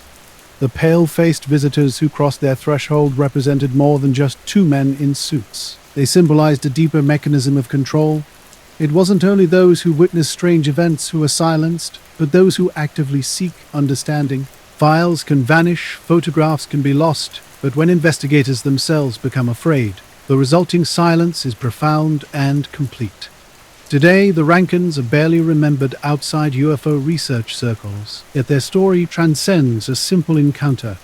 It speaks to the fragility of inquiry and how easily a passionate search for truth can be transformed into a reason for silence. The encounter embodied a stark warning. Curiosity can come with unexpected consequences, and some questions are better left unasked. A 29-year-old office secretary on Indianapolis's East Side, her world revolved around work, church, and family. By all accounts, she was practical and deeply connected to her community. A UFO encounter was unexpected and brief. One July evening while driving home, she spotted a disc-shaped craft hovering above a field. The brilliant light initially seemed like a helicopter, but as she slowed her car, she realized it was something different. Within a minute or two, the craft shot upward and vanished, leaving her startled. The next day, she mentioned the sighting to a co-worker who was familiar with UFO research. Encouraged to document her experience, she cautiously gave a short phone interview. She thought that would be the end of it. But then the men arrived. Two strangers appeared at her door, introducing themselves without names. They claimed to be investigators but offered no identification. Their presence was unnerving. They knew intimate details she hadn't shared publicly. The exact date, the road she'd been driving, even what she'd told her co-worker. Their questioning felt less like curiosity and more like verification. They asked pointed questions. How long had she stopped her car? Had she taken photographs? Had she spoken to anyone besides her co-worker? Did she still plan to contact the UFO group? Each query suggested they already knew the answers. One man carried a small notepad but never wrote anything down. The other sat rigidly, staring at her unblinkingly. Sheila carried the weight of their authority. They crossed her threshold as if invited, their movements deliberate and oppressive. In that moment, she understood the true threat wasn't what she had seen in the sky weeks earlier, but who had now come to erase her experience. Her story didn't emerge from a desire for publicity, but because friends and family noticed the change in her. She reluctantly shared her account with MUFON field investigators who documented her testimony. Speech felt mechanical, as though rehearsed. It was like listening to a recording, she said. Her world changed after the strange encounter. 2 weeks before discovering her living room disturbed, Sheila experienced unsettling events. Neighbors noticed her personality shifting. Once friendly and talkative, she became subdued, her smile vanishing quickly, her answers growing shorter. When she hesitated during their conversation, the men's tone shifted. They advised her firmly not to continue with the UFO group. It would be better, one said, if you forgot what you saw. Their words weren't shouted or overtly threatening, but their weight was unmistakable. After several minutes, they rose abruptly. Without shaking hands or offering thanks, they walked to their black sedan and pulled away, the car moving too quietly for its size. Sheila stood at the window, shaken until the taillights vanished. For the next several days, she couldn't shake the sense of being watched. A car would idle down the street, dark and unmarked, with 2 figures sitting inside. At first she tried to dismiss it as coincidence, but the car appeared too often at different hours, always disappearing the moment she considered approaching it. Her phone line began clicking and popping during conversations. Once she picked up to hear a faint echo of her own voice repeating, as if another line were listening. When she mentioned this to a coworker, the woman laughed nervously. Maybe the government doesn't want you talking about your flying saucer. The remark was meant as a joke, but it only deepened Sheila's unease. At home, she moved curtains carefully, checking the street before opening the front door. Evening walks stopped entirely. Worried the sedan might follow her, 2 weeks after their visit, she returned home to find her living room subtly altered. A lamp had been moved, papers on her desk were out of order, nothing valuable was stolen, no money, no jewelry, but her notebook detailing the sighting was gone. Telling a close friend, her voice shook. "They came back when I wasn't here," she said. "I don't know how, but they came back." The pressure wore her down quickly. She stopped discussing the sighting altogether. To her family, she claimed she had said too much, and it was best to drop the subject. When her sister pressed, Sheila's face tightened. "You don't understand," she said. "It's not safe." Fear manifested in small ways. She unplugged her phone at night, constantly vigilant. She stopped answering door knocks unless she recognized the visitor. Her friends noticed a stark change in her behavior. Something seemed to be weighing on her, as if she expected an unexpected event at any moment. When MUFON investigators followed up, they found her reluctant to fully cooperate. She confirmed basic details of her sighting but became visibly anxious when asked about a specific visit. She admitted 2 men had arrived and delivered a warning, but would say little more. "They told me not to talk," she whispered. "I shouldn't even be saying this." The silence crept into her work life. Co-workers observed her withdrawal. She stopped casual conversations, skipped group lunches, and often stared out windows, seemingly lost in thought. One colleague remembered her saying quietly, "It's not the light I'm afraid of, it's the men." Researchers were particularly troubled by the men's specific knowledge. They referenced details only her co-worker and the MUFON investigator knew. They mentioned her intention to continue with the UFO group, despite her never discussing this outside a single phone call. Local police unequivocally denied sending any officers to her home. They insisted they had no reason to interfere with her report. If not the police, then who? The men carried themselves with official confidence, but no agency claimed them. Their warning was firm, yet their presence left no trace. For Sheila, this contradiction was unbearable. She desperately wanted to believe she could turn to someone for protection, some agency that would explain what happened. Instead, she found only denial and silence. The absence of explanation became its own answer. Her case never became a headline. It didn't appear in newspapers or draw national television attention like earlier UFO encounters, yet among researchers, her experience became a quiet reference point, illustrating how men in black activities had shifted by the late 1970s. Unlike the high-profile cases of the 1950s and 60s, which involved seized photographs and physical evidence, Franklin's ordeal highlighted a different approach. silencing ordinary witnesses who dared share what they saw. She had no photographs, no debris fragments, no dramatic abduction story to headline. Her testimony was all she had, but it was enough to draw the attention of men determined to silence her. The fear outlasted the initial sighting, with friends noting how she avoided discussing the experience for the rest of her life. When approached by researchers, she would only confirm that she had been told to forget. The weight of that instruction pressed down on her, making silence seem the only safe option. MUF investigators found her case deeply troubling. They observed her rapid withdrawal and visible transformation after the visit, unable to explain the men's precise knowledge or their ability to enter her life with such certainty. What they documented was less about her story and more about its impact. Fear, withdrawal, a constant sense of being watched. She had transformed from an open, curious person to someone reduced to whispers, the light in the sky becoming less significant than the men who followed it. Today, her street in Indianapolis looks like any other. Houses line the block, children play on sidewalks, cars come and go. Nothing marks the place where two men once entered uninvited, where a black sedan idled at the corner with dimmed headlights and an unexplained presence. But Sheila's memory endured.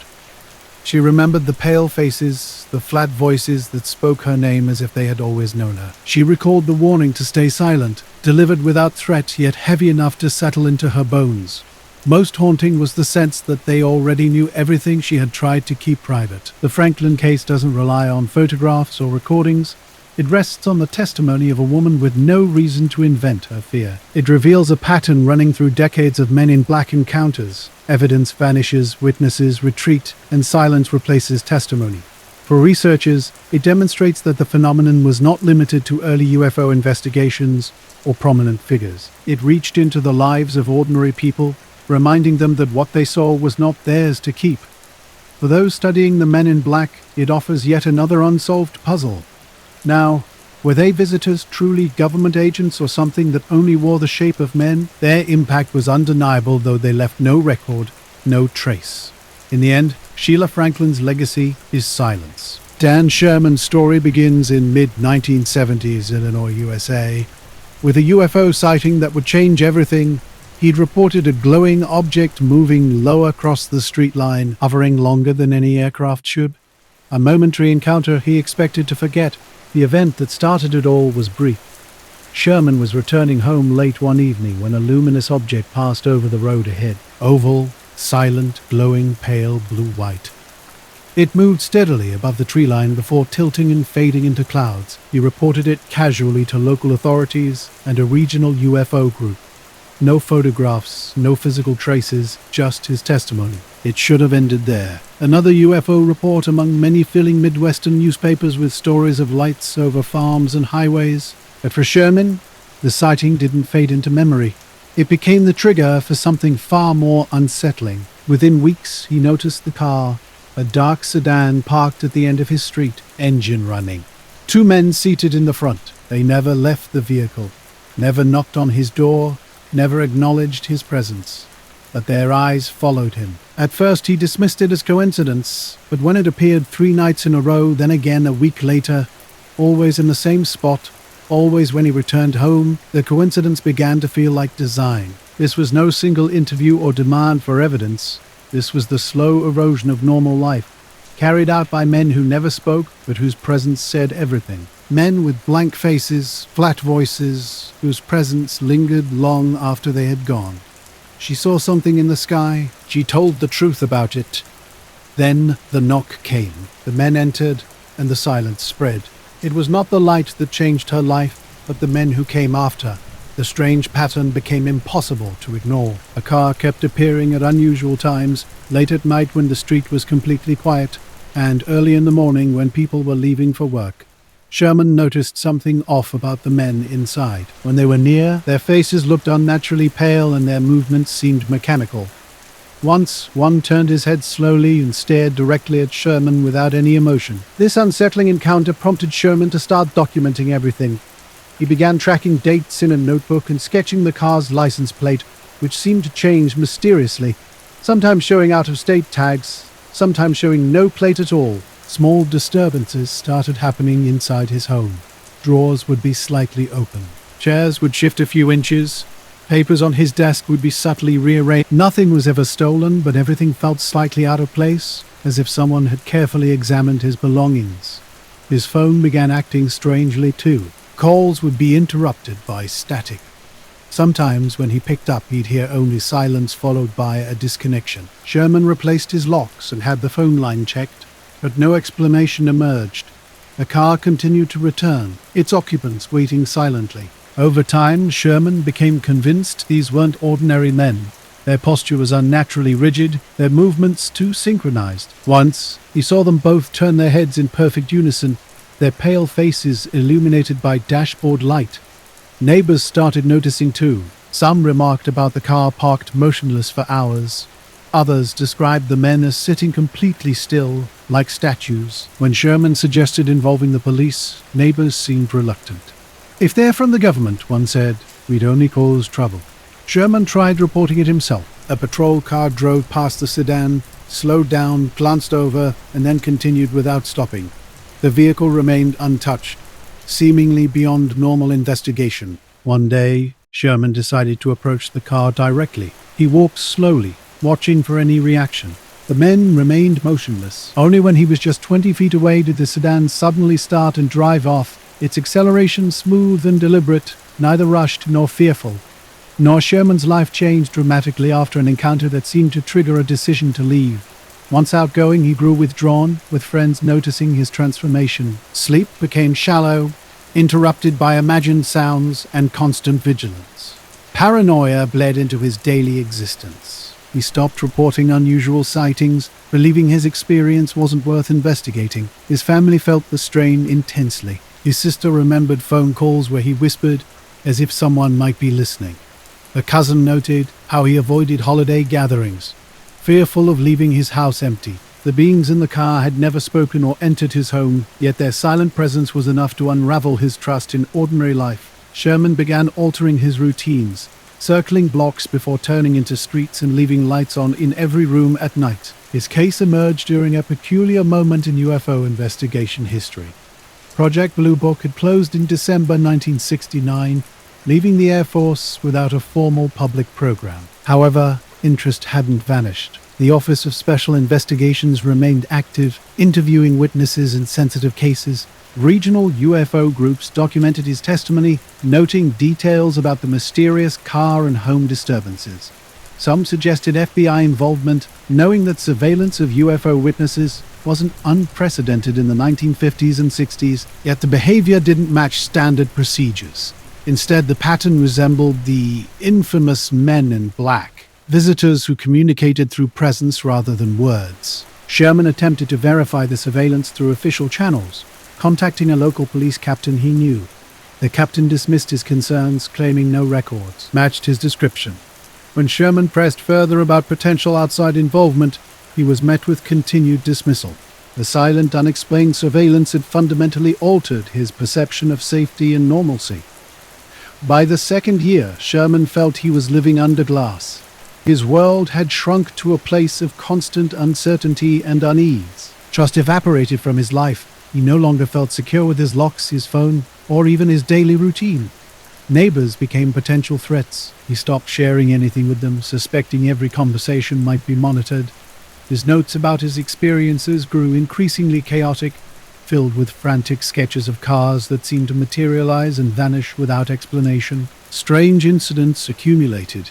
He'd return home to find his radio tuned to an unfamiliar frequency. Another time, he discovered his back door ajar, despite being certain he had locked it.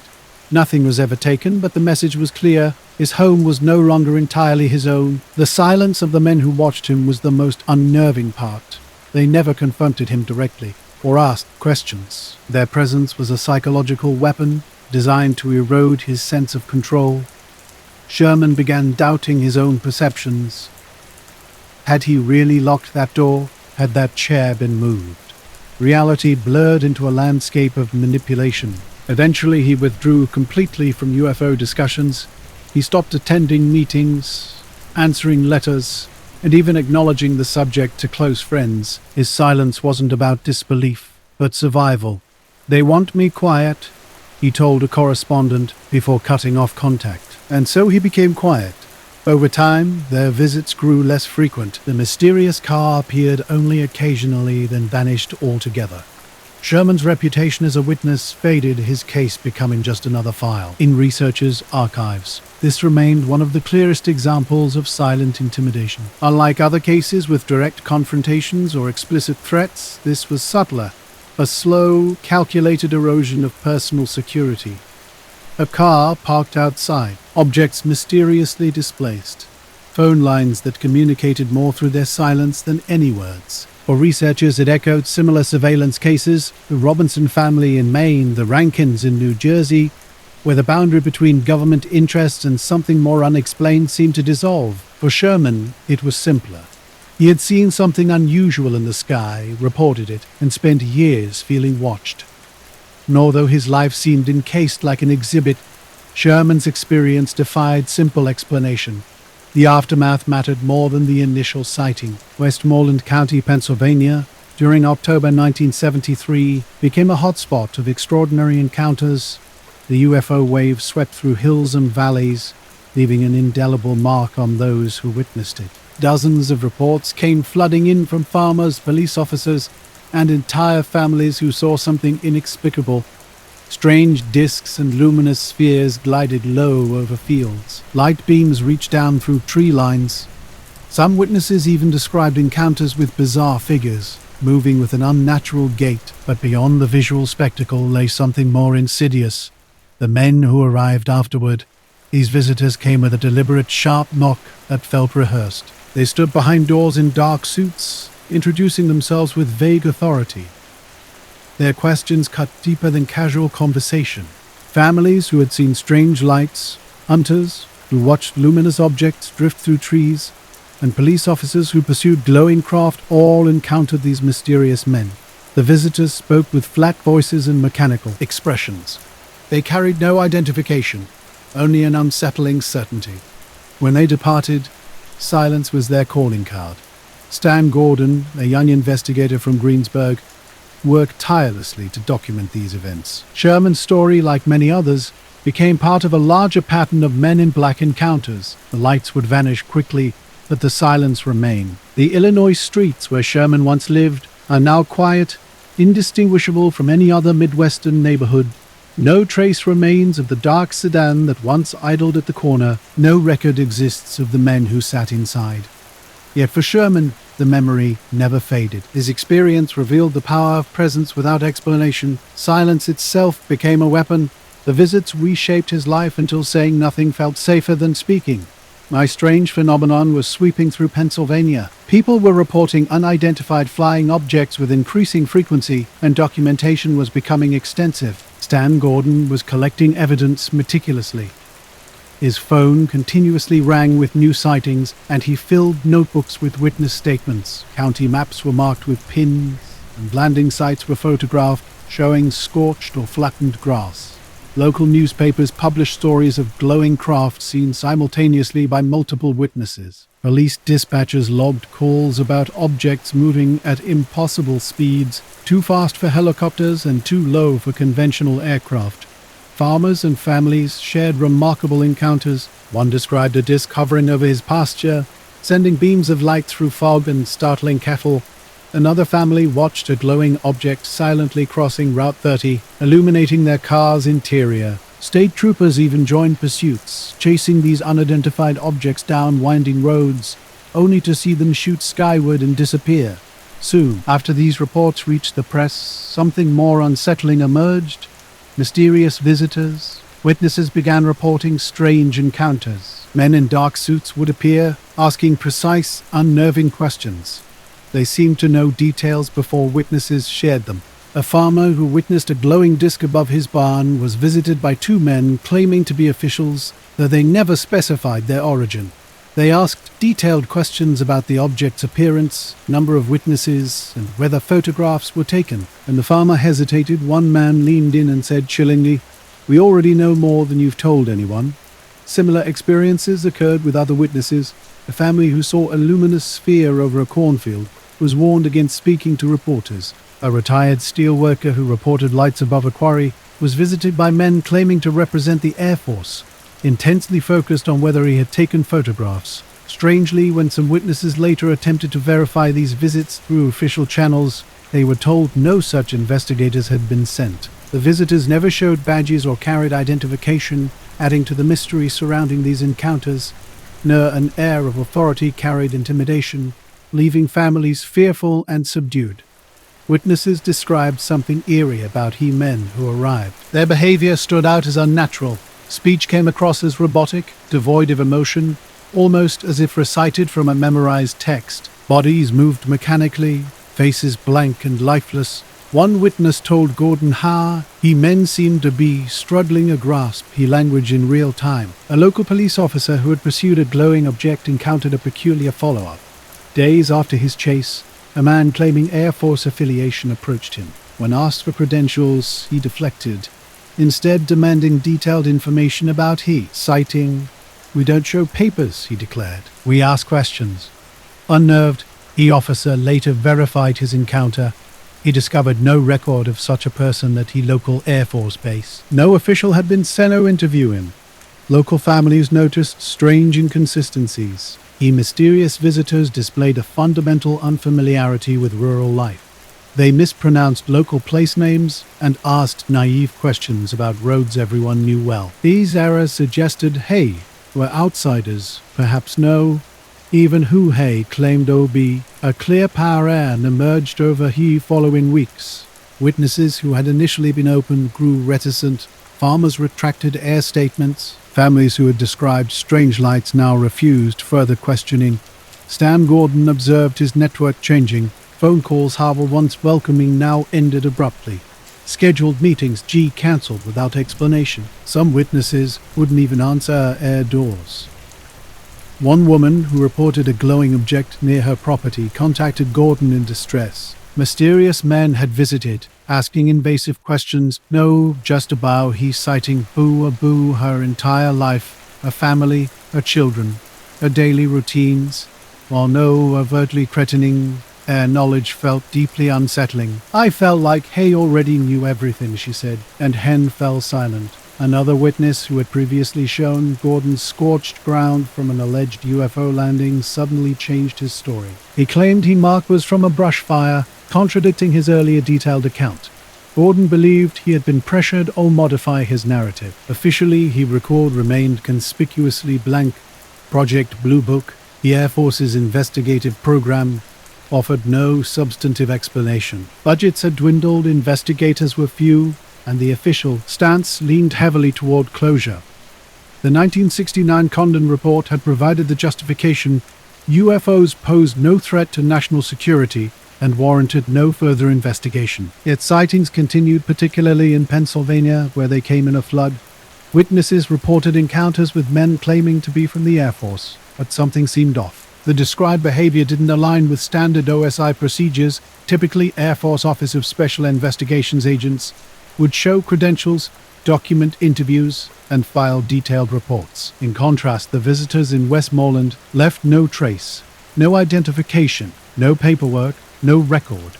Stan Gordon reached out to military contacts, only to be told no official teams had been sent to the county. Local police quietly acknowledged seeing outsiders asking questions, men who didn't coordinate with law enforcement and disappeared as quickly as they arrived. Some researchers speculated that NORAD might have been aware of these sightings. Radar operators along the East Coast had logged unusual returns that season. Unidentified objects performing maneuvers inconsistent with known aircraft. Internal memos would later reveal that NORAD continued sharing information with the Air Force, even as Blue Book wound down. Yet no official acknowledgement ever reached the witnesses themselves. The result was a thick fog of uncertainty. Were these visitors connected to official channels, OSI agents, Air Force intelligence, or NORAD liaisons? Or were they something else entirely, mimicking authority but answering to no one? For Stan Gordon and the witnesses, this lack of clarity became a form of psychological intimidation. They could no longer distinguish between legitimate inquiry and whatever force was moving quietly through the Pennsylvania hills. The impact was profound, and immediate. Witnesses who had once been open became guarded. Farmers stopped answering phones. Families drew curtains even during daylight. Children grew anxious at the sight of unfamiliar cars. A young couple who had reported a luminous craft over a ridge near their farm eventually told Gordon they had stopped answering the phone entirely, paralyzed by fear of another anonymous voice. Partester, a state trooper, admitted off record that he had been warned not to stick his neck out about the chase he had given a glowing object, advice that convinced him to keep silent. Westmoreland County experienced a deep transformation. The UFO wave of 1973 wasn't just about extraordinary sightings, but about the silence that followed. Stan Gordon later reflected that the hardest part was not the number of incidents, but the number of voices suppressed. Communities became paralyzed by paranoia. People felt watched and managed, their accounts systematically erased through intimidation. Witnesses who could have provided crucial testimony instead retreated into fear, leaving critical details unrecorded. This regional UFO event became significant not just for the lights reported across Pennsylvania's hills, but for what happened afterward. Men in Black activity demonstrated a powerful ability to suppress information. By their quiet interventions, they could erase experiences more effectively than any official denial. Dozens might witness extraordinary events, but a few quiet visitors could make those accounts vanish. Gordon learned how fragile testimony could be. Entire narratives could disappear without a trace. In 1973, Westmoreland County carried two mysteries. Silent, glowing discs moved through night skies, while pale-suited strangers walked between farmhouses, asking precise questions. Their visits left behind an unsettling quiet that outlasted the lights themselves. Similar encounters occurred in Scandinavia during the 1950s and 60s. Norwegian and Swedish witnesses reported visitors who seemed official but felt fundamentally wrong. Their questions were methodical, their accents slightly off. Men in dark coats with inexplicable paperwork would arrive wherever strange lights had been seen, then depart, leaving only doubt and unease. Today, the hills look unchanged, dotted with farms and back roads, but the silence from 1973 still echoes. The decades after World War II saw a remarkable spike in UFO reports across Scandinavia. In this region, historically known for its institutional trust, unexplained aerial phenomena were not uncommon. From late 1940s ghost rockets streaking through skies to disc and sphere sightings in rural villages, Norway and Sweden became focal points for these mysterious encounters. Northern military bases like Bodø tracked objects hovering low over fjords. Researchers and journalists were drawn to these accounts, documenting testimonies from ordinary citizens, farmers and fishermen who offered compelling narratives. Some even collected physical evidence. Metallic fragments, scorched grass patches that hinted at something extraordinary. Near Trondheim, a farmer described a disc-shaped object landing briefly in his field. He recalled a glowing rim and a humming vibration that shook the ground.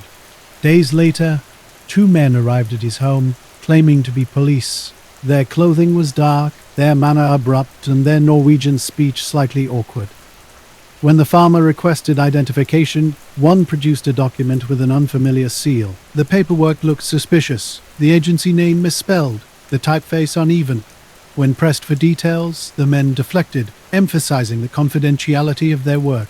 Their questioning focused intently on whether anything had been taken from the landing site. The farmer, who had secretly pocketed a small metal shard, denied having collected anything. The men exchanged a knowing glance, nodded stiffly, and departed. Weeks later, the fragment mysteriously vanished from a locked drawer. A similar encounter occurred in Sweden. A fisherman near Umeå reported a luminous craft hovering over a lake. Two officials claiming to represent a technical ministry, which Sweden did not actually possess, visited him. Their interrogation followed an identical pattern.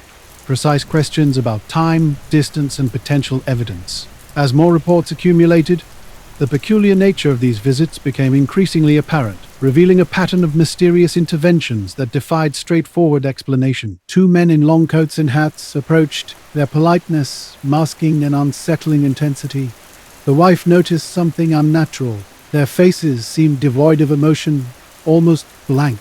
Similar strange interactions emerged across different accounts. A Swedish schoolteacher who had collected students' drawings of a disc-shaped object was visited by men whose behavior felt distinctly off. Their conversation seemed mechanical, pausing at odd moments and resuming mid-sentence like actors reciting rehearsed lines. When the teacher tried interrupting, they simply continued, entirely disregarding his attempts. In northern Norway, a fisherman discovered similar oddities during his encounter. The men questioning him appeared bewildered by basic local information. They inquired about the nearest train station in a village that had never had one. This disconnect revealed more about their foreignness than their awkward speech. Witnesses consistently reported identical peculiarities: stiff postures, lifeless mannerisms, and documents that looked impressive only at first glance. These encounters profoundly affected those involved. The Trondheim farmer who had originally shared his story now refused to discuss it, cryptically stating, "It is not wise to talk." Similarly, the Umeå fisherman began avoiding the lake where he had seen the mysterious craft. Families corroborated these strange follow-up experiences. Some recalled black cars parked near their homes for hours, with occupants who would only drive away when approached. The Swedish couple, after losing scorched vegetation on their property, avoided all media contact. Their children later revealed they had been instructed never to discuss the men who visited. The school teacher who had collected the students' drawings locked them away, telling colleagues only that there are things we are not meant to keep. Repeatedly, it was not the initial sighting that silenced people, but the subsequent visit. When witnesses sought official confirmation, they encountered only silence. Not a Swedish constable privately revealed to a researcher that he had received 3 or 4 similar complaints in his district. People reported being visited by men in suits after UFO sightings, always with the same style of questioning, always vanishing afterward. The constable was deeply troubled. "If they are not ours," he confided, "then whose are they?" In Trondheim, a farmer brought a strange document to the local police station. Officers studied it briefly before dismissing it as a forgery, noting the misspelling of the agency's name and poor print quality. They insisted no investigators had been dispatched, and no one in the department recognized the signatures at the bottom. The Umeå fisherman inquired about the so-called technical ministry. Local officials assured him no such department existed and suggested the men were pranksters. He rejected this idea. "Pranksters don't know the time I went to bed," he told them, recalling how the visitors had asked about the precise hour he retired for the night. These denials from police left witnesses more unsettled. They trusted their institutions, but their institutions refused ownership of the encounters. What remained was uncertainty and the suspicion that they had been touched by something operating outside official channels. The visits weighed heavily on those who experienced them. A Norwegian farmer described the encounter as suffocating, saying he felt the air itself had been taken from the room. A fisherman avoided his own boat for months, not because of the UFO, but because of the fear the men would return. A Swedish teacher told researchers that speaking to the visitors was like talking to a photograph. Their presence was real but hollow, their responses automatic. Physical symptoms followed for some: dizziness, fatigue, headaches. Others simply withdrew from social life. One woman instructed her daughter never to repeat the family sighting outside the home, warning her that the men come back when you talk. In small towns and villages, ridicule already kept many silent. The visits added a heavier feeling that not only neighbors, but powerful strangers wanted them quiet. The Scandinavian MIB reports remain among the earliest and clearest European examples of the phenomenon. They showed that whatever force lay behind these encounters was not confined to one country. The encounter with the unknown unfolded with a chilling, repetitive precision. In the summer of 1967, a Canadian family near Niagara Falls experienced something that would forever alter their perception of reality. What began as a quiet evening walk by the rushing waters turned extraordinary when strange lights appeared overhead. The family, witnessing something inexplicable, kept their experience close, sharing it with almost no one. But silence would not protect them. Days later, men arrived at their door, strangers who seemed to know impossible details about that night. These visitors moved with an unsettling artificiality, their humanity somehow incomplete. Their papers seemed mismatched, their voices awkward, their movements strangely mechanical. This pattern was not unique. Across Scandinavia's farms and fjords, similar encounters left witnesses with a profound sense of unease. Sightings would be reported, witnesses questioned, evidence systematically erased or diminished. The mysterious lights themselves left no permanent trace, but the men who followed ensured that any remaining evidence was neutralized. For researchers, the lights in the sky were merely the surface of a deeper mystery. The real story unfolded in quiet living rooms, where ordinary people confronted strangers who wore authority without truly embodying it. These encounters left an indelible mark on those who experienced them. Today, the ghost rockets of the 1940s are remembered as Cold War curiosities, the discs and lights of the 1950s and 60s as unexplained mysteries. But for those who opened their doors to these strange visitors, the experience was far more personal and disturbing. What remained was a haunting memory, not of dramatic spacecraft, but of something far more unsettling. Men who seemed to wear human shape, but were fundamentally different. And above all, the silence that followed, heavy, deliberate, and enduring. This particular case stands as one of the few documented Men in Black encounters in Canada, a chilling reminder that such phenomena recognize no borders. The family's brief encounter with the unknown did not end at the river's edge, but followed them home, carried not by the lights they witnessed, but by the pale, strange men who came afterward. They were lights unlike anything they'd seen before. Bright, spherical objects moved in ways no plane or helicopter could. The father remembered how the lights shifted suddenly, darting across the sky and then holding perfectly still. His children pointed, wondering if these were fireworks or stars. But fireworks don't hang motionless, and stars don't descend and glow through the mist. For several minutes, the family watched, transfixed by the impossible movement. The lights seemed almost curious, drifting with the mist, pausing as though surveying the land below. Then, just as quickly as they appeared, they flickered and vanished into the night. They returned home unsettled but quiet. No one would know about what they'd witnessed. No reports to police, no calls to newspapers, no letters to officials. This was a secret confined to their home, or so they thought. Several days later, a knock interrupted their silence. Two men in dark suits stood precisely dressed. Black coats, white shirts, narrow ties, and expressions devoid of emotion. "We'd like to speak with you about what you saw near the falls," one said. The father froze. He hadn't told a soul, not co-workers, not neighbors, not even extended family. Yet here were two strangers speaking as if they'd been standing beside him that night. Without waiting for a full invitation, the men entered. They moved through the living room methodically, scanning photographs, papers, and room corners. Their questions came rapid fire. "What time did you arrive? How many people were with you? Did you take photographs?" When told no photographs were taken, the men exchanged an unreadable glance. One pressed more firmly, "Are you certain?" The father repeated they'd carried no camera. They nodded in unison and left. Less than 20 minutes had passed, but the impact was profound. The family sat in silence after the door closed, each member turning the encounter over in their mind. The strangeness wasn't just in the men's appearance, but in their impossible knowledge. How could they know about the sighting? How could they know details never shared? That night, the children refused to sleep alone. The father sat awake in the kitchen watching the dark streak beyond, wondering. The family's encounter began with a simple set of headlights, passing the house, transforming ordinary moments into something tense and watchful. Neighbors soon noticed the change. Children no longer played freely, curtains remained drawn, and conversations became guarded. When asked about their weekend at the falls, the parents gave minimal responses, carefully avoiding any mention of the lights. It seemed they feared that speaking about the experience might somehow summon the mysterious men back. Instead of reporting to local authorities, they kept their story quiet, sharing it only years later with the researchers who documented the case in private files. The visitors were described as official-looking, with flat speech and stiff expressions, asking invasive questions. Their presence marked a profound shift for the family. What began as an unsettling but almost wondrous sighting of strange lights above the water became a source of deep dread. The father, once sociable, grew increasingly private.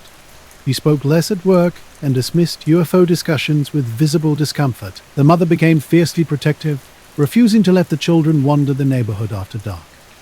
Even years later, the memory of the knock at the door overshadowed the distant lights in the sky.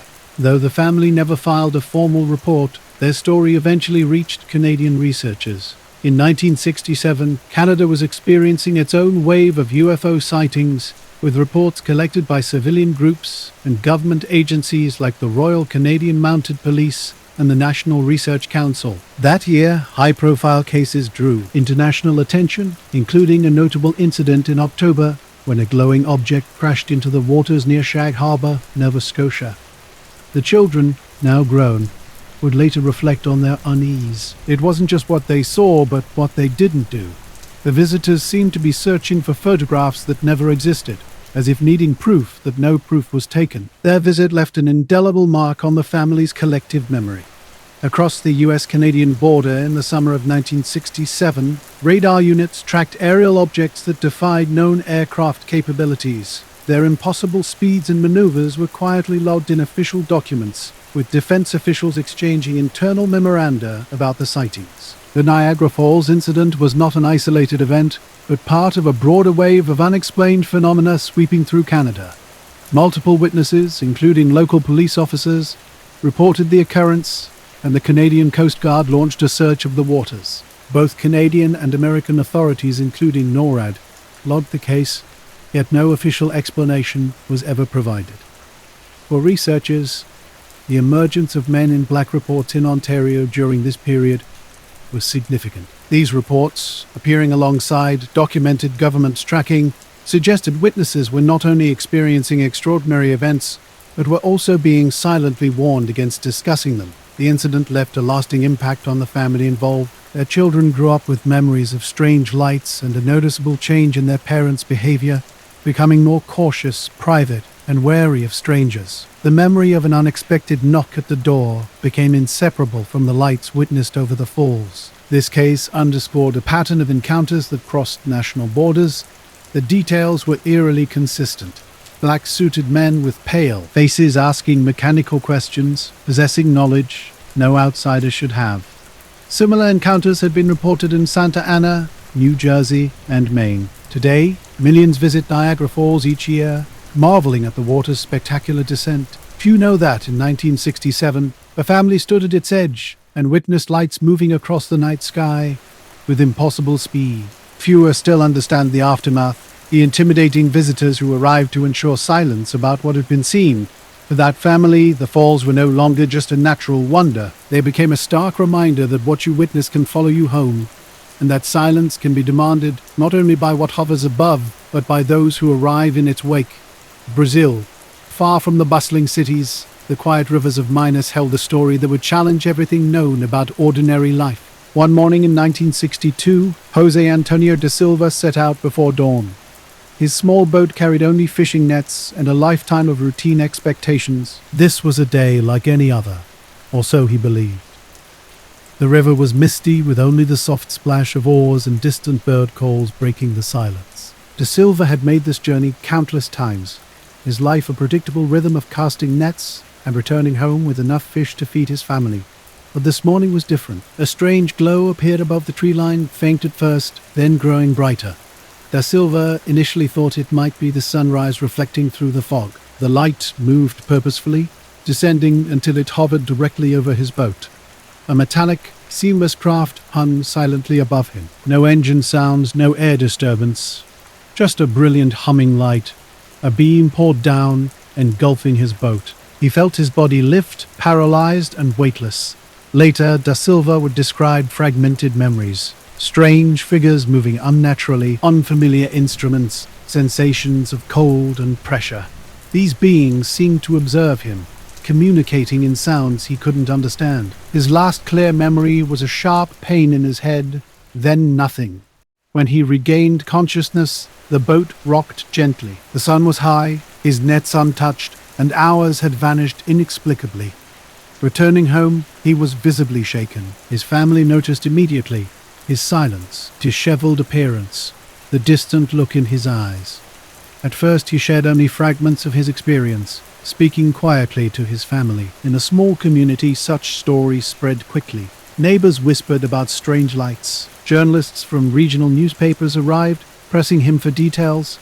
Initially reluctant and embarrassed, Da Silva eventually spoke. His account, though hesitant, remained consistent. A fisherman taken aboard an impossible craft, a story that would challenge everything people thought they knew about their world.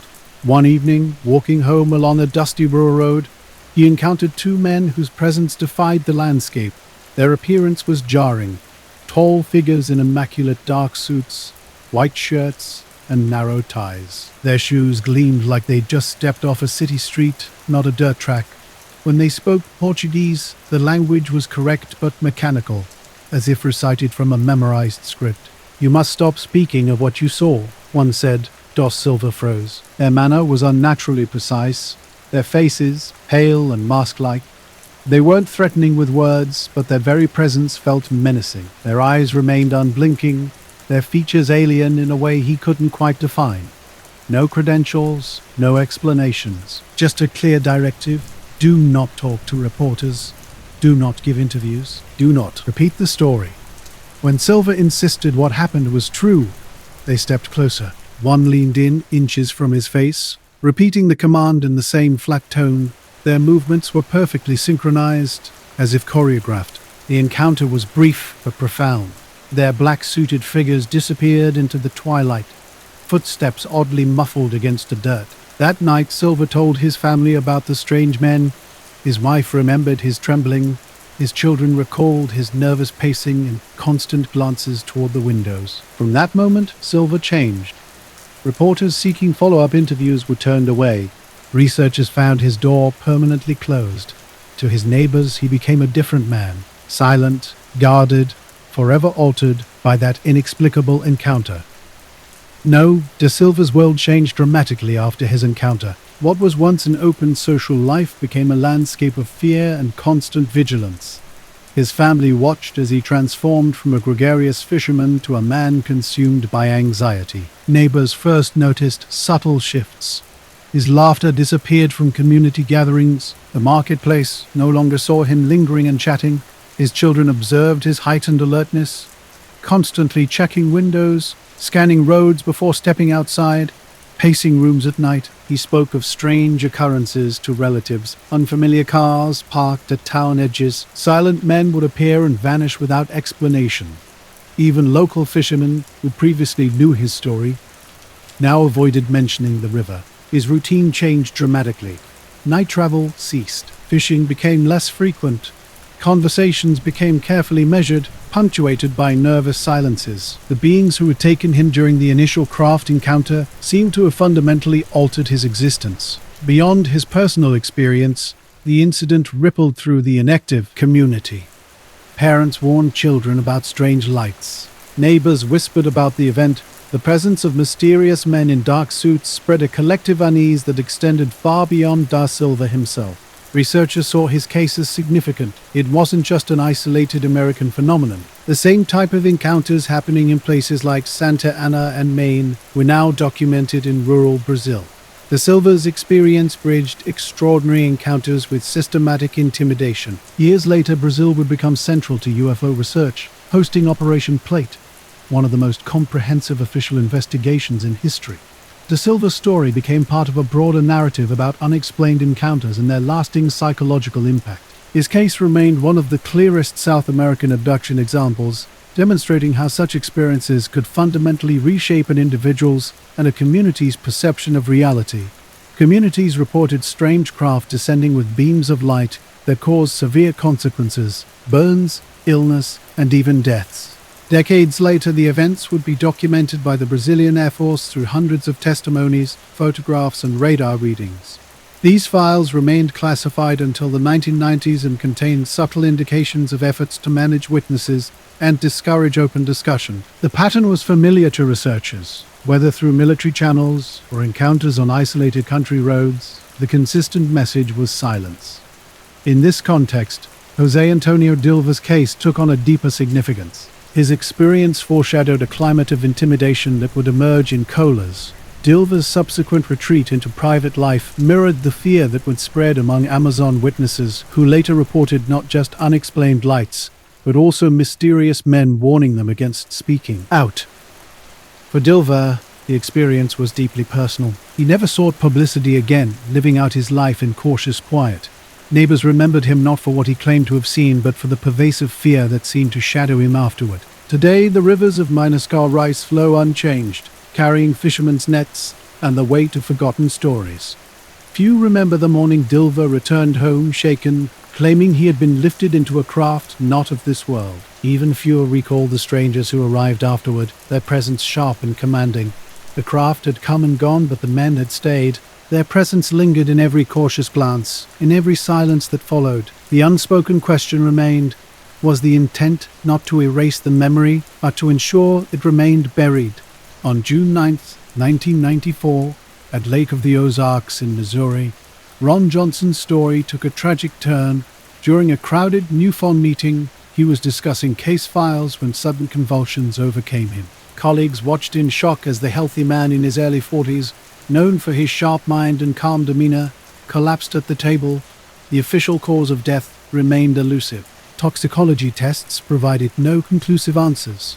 Within the UFO investigator community, Johnson's death was not an isolated incident. In the weeks prior, he had told friends he had been warned about unspecified health risks. Not late nights, quiet visitors.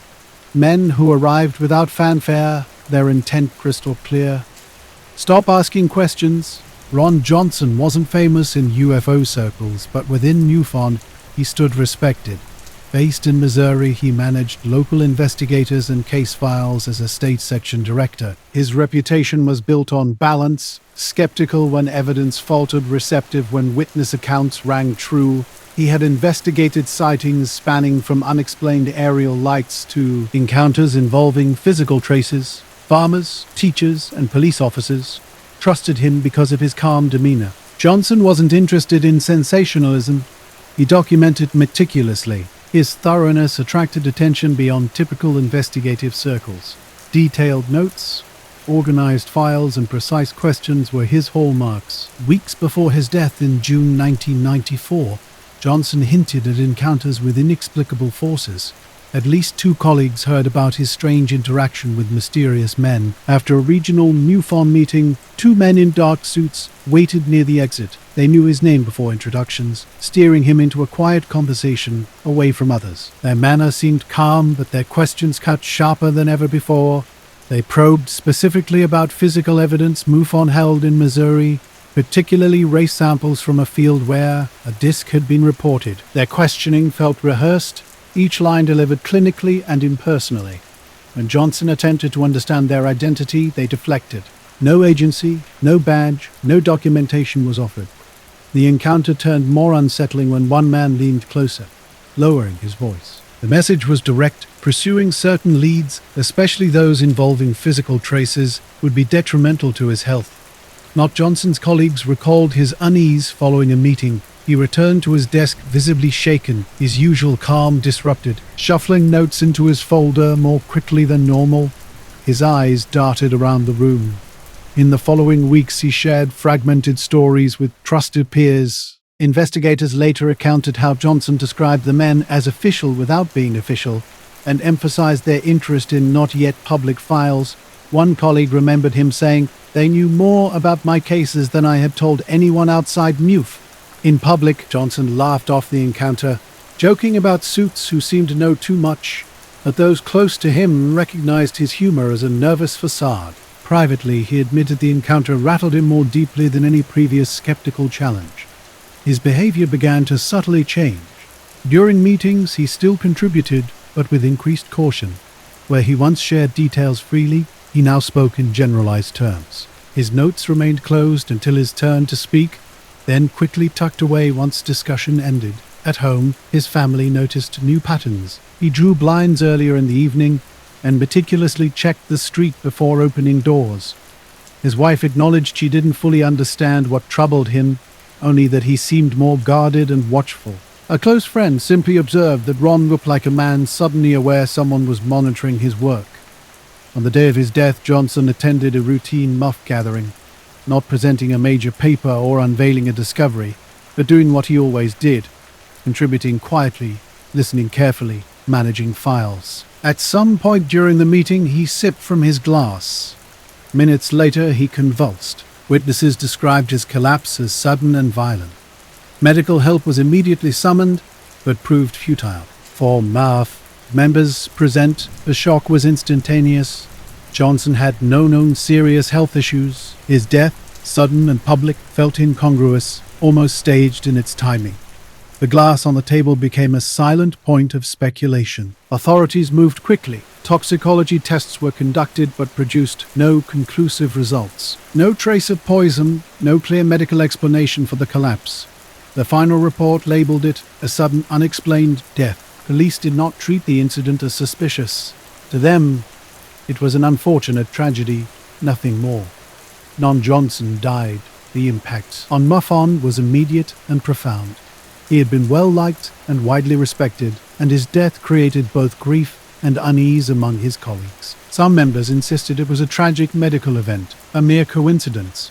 Others whispered about warnings, convinced his work had brought him into contact with forces determined to silence him. In the aftermath, several colleagues altered their investigative approaches. Some reduced their activity, declining to pursue cases involving physical evidence and citing concerns about unwanted attention. A few withdrew from public UFO research altogether. Others continued their work, but became more guarded, avoiding sharing details as openly as before. When MUF members raised the possibility of prior warnings, officials dismissed the idea. One investigator bluntly stated that without toxins, there could be no crime. For MUFON, this inconclusiveness was more troubling than any definitive answer. A natural cause might be acceptable, but a collapse with no explanation following weeks of reported intimidation seemed to align too closely with a darker possibility. Ron's death told his colleagues two crucial things. As one longtime investigator summarized, they were vulnerable and there were lines they weren't supposed to cross. Lines no one would reveal until it was too late. Another member, reflecting years later, put it simply, the message was received. Whether he died by chance or by design, the effect was the same. They stepped back. Johnson's family bore the weight as well, fielding calls from reporters and MUFON members while receiving little clarity from officials. His wife later expressed the hardest part was not knowing whether to believe in coincidence or connection. Ron believed he had been warned, telling a colleague, "If he was right, then someone out there knows more than we ever will." For the witnesses Johnson had interviewed, the impact was quieter but real.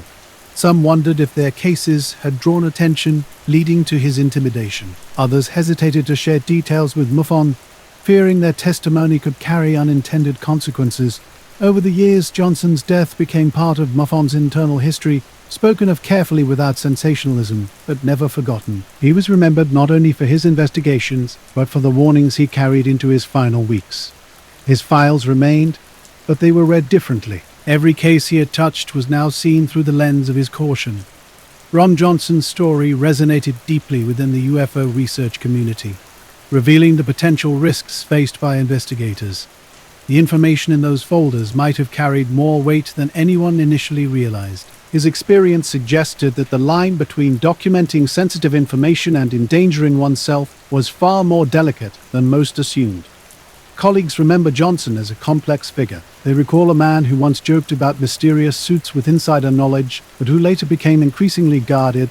They remember his sudden collapse at the table, with notes still spread out before him and the unsettling silence that followed. This silence spoke volumes of withdrawn colleagues, wandering families, and a community left uncertain about the dangers inherent in pursuing hidden truths.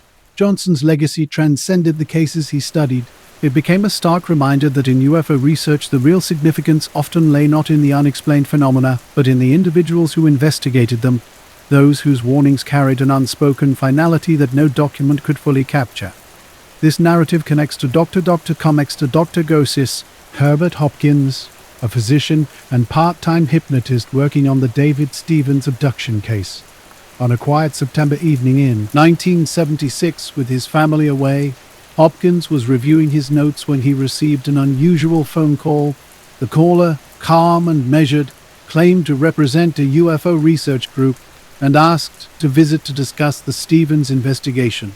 Hopkins, neither a UFO enthusiast nor a public crusader, was simply a professional lending his medical skills to an intriguing local investigation. By 1994, Johnson had passed away, with his death remaining officially unexplained, though unofficially linked to the mysterious visits he had described.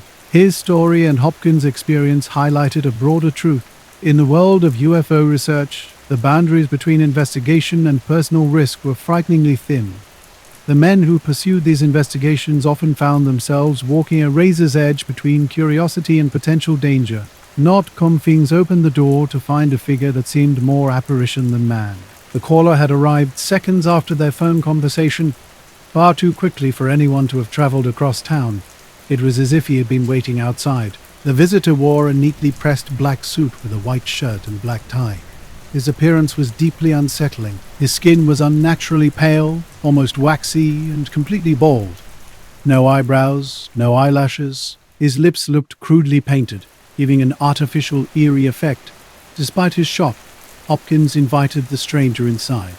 Once seated, the man began asking questions about the Stevens case. His voice was flat and mechanical, and Hopkins felt the room's air grow heavy with an inexplicable pressure. The stranger asked Hopkins to retrieve a coin from his pocket.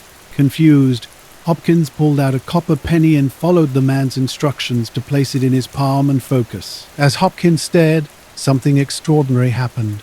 The coin began to shimmer and blur, then faded away entirely. "Neither you nor anyone else on this plane will ever see that coin again," the visitor said with chilling calmness.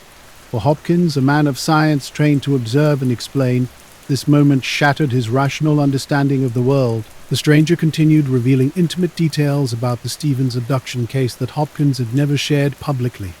He knew specifics from hypnosis sessions that should have been locked away in private notes and recordings. It became clear that this visitor had access to information beyond ordinary means.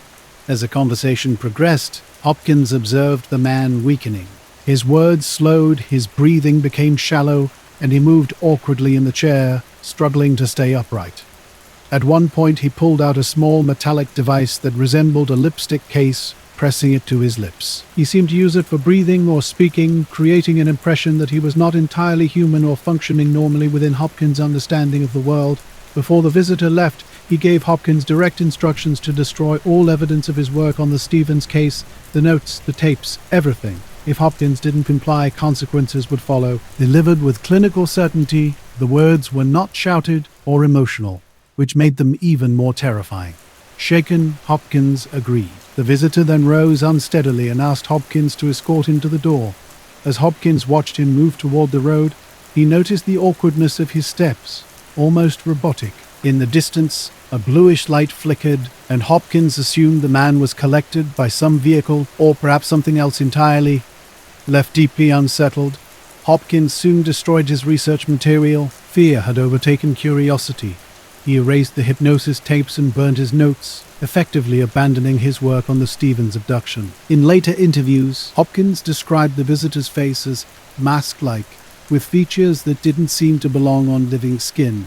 The lips appeared painted on, the skin stretched and waxy. An absolute absence of hair was notable. His shoes looked oversized, as though they didn't belong to him, and his movements were clumsy and uncoordinated, like a machine attempting to mimic human movement. Hopkins was convinced the visitor was not human. The encounter permanently changed him. Though he continued practicing medicine, he withdrew from UFO research entirely. He spoke cautiously about the incident, aware of potential ridicule. Those who knew him personally, however, attested to his sincerity and credibility.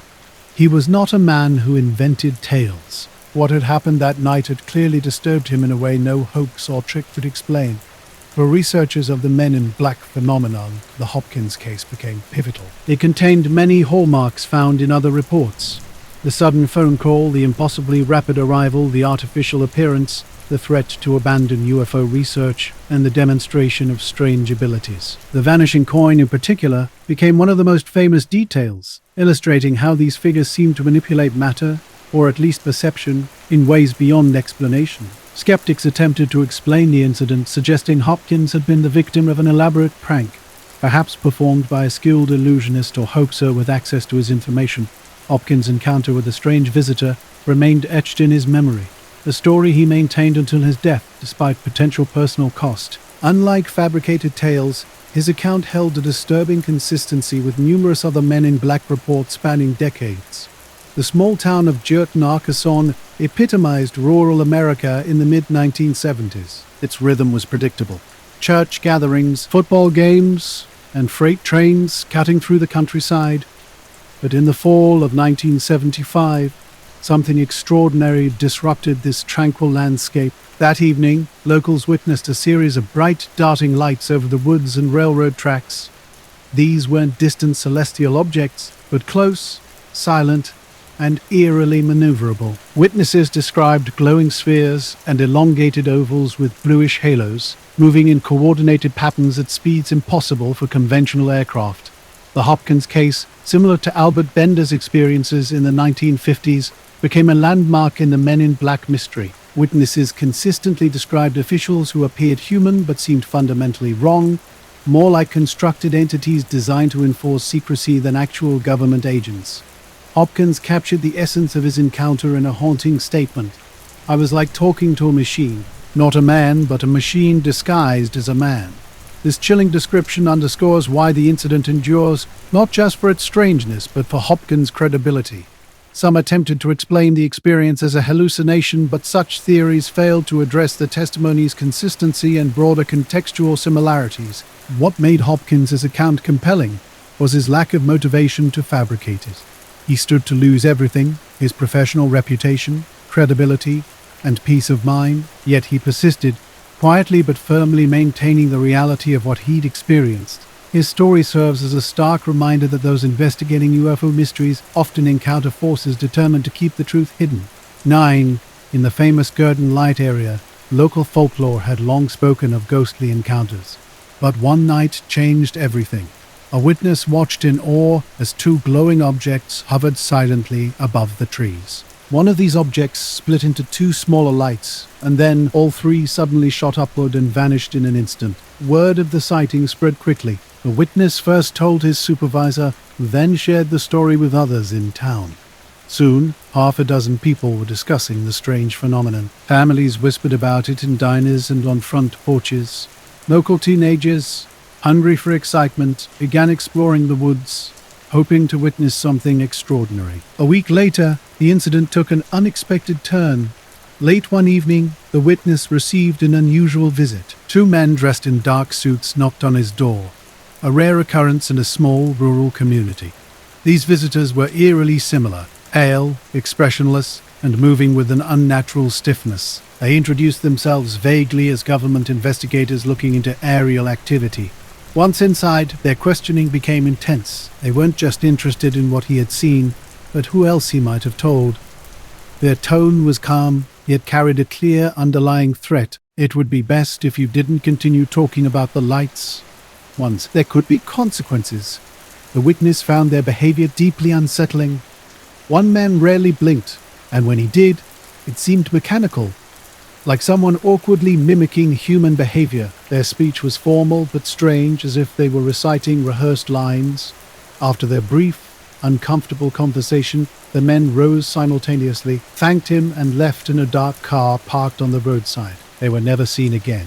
Simultaneously, other witnesses began reporting peculiar phone calls. One family, who had originally watched the lights together, received calls at odd hours. These calls were marked by eerie silence or a mechanical voice that would abruptly cut off mid-sentence. Not after a strange sighting at a work site, two unidentified strangers approached the witness.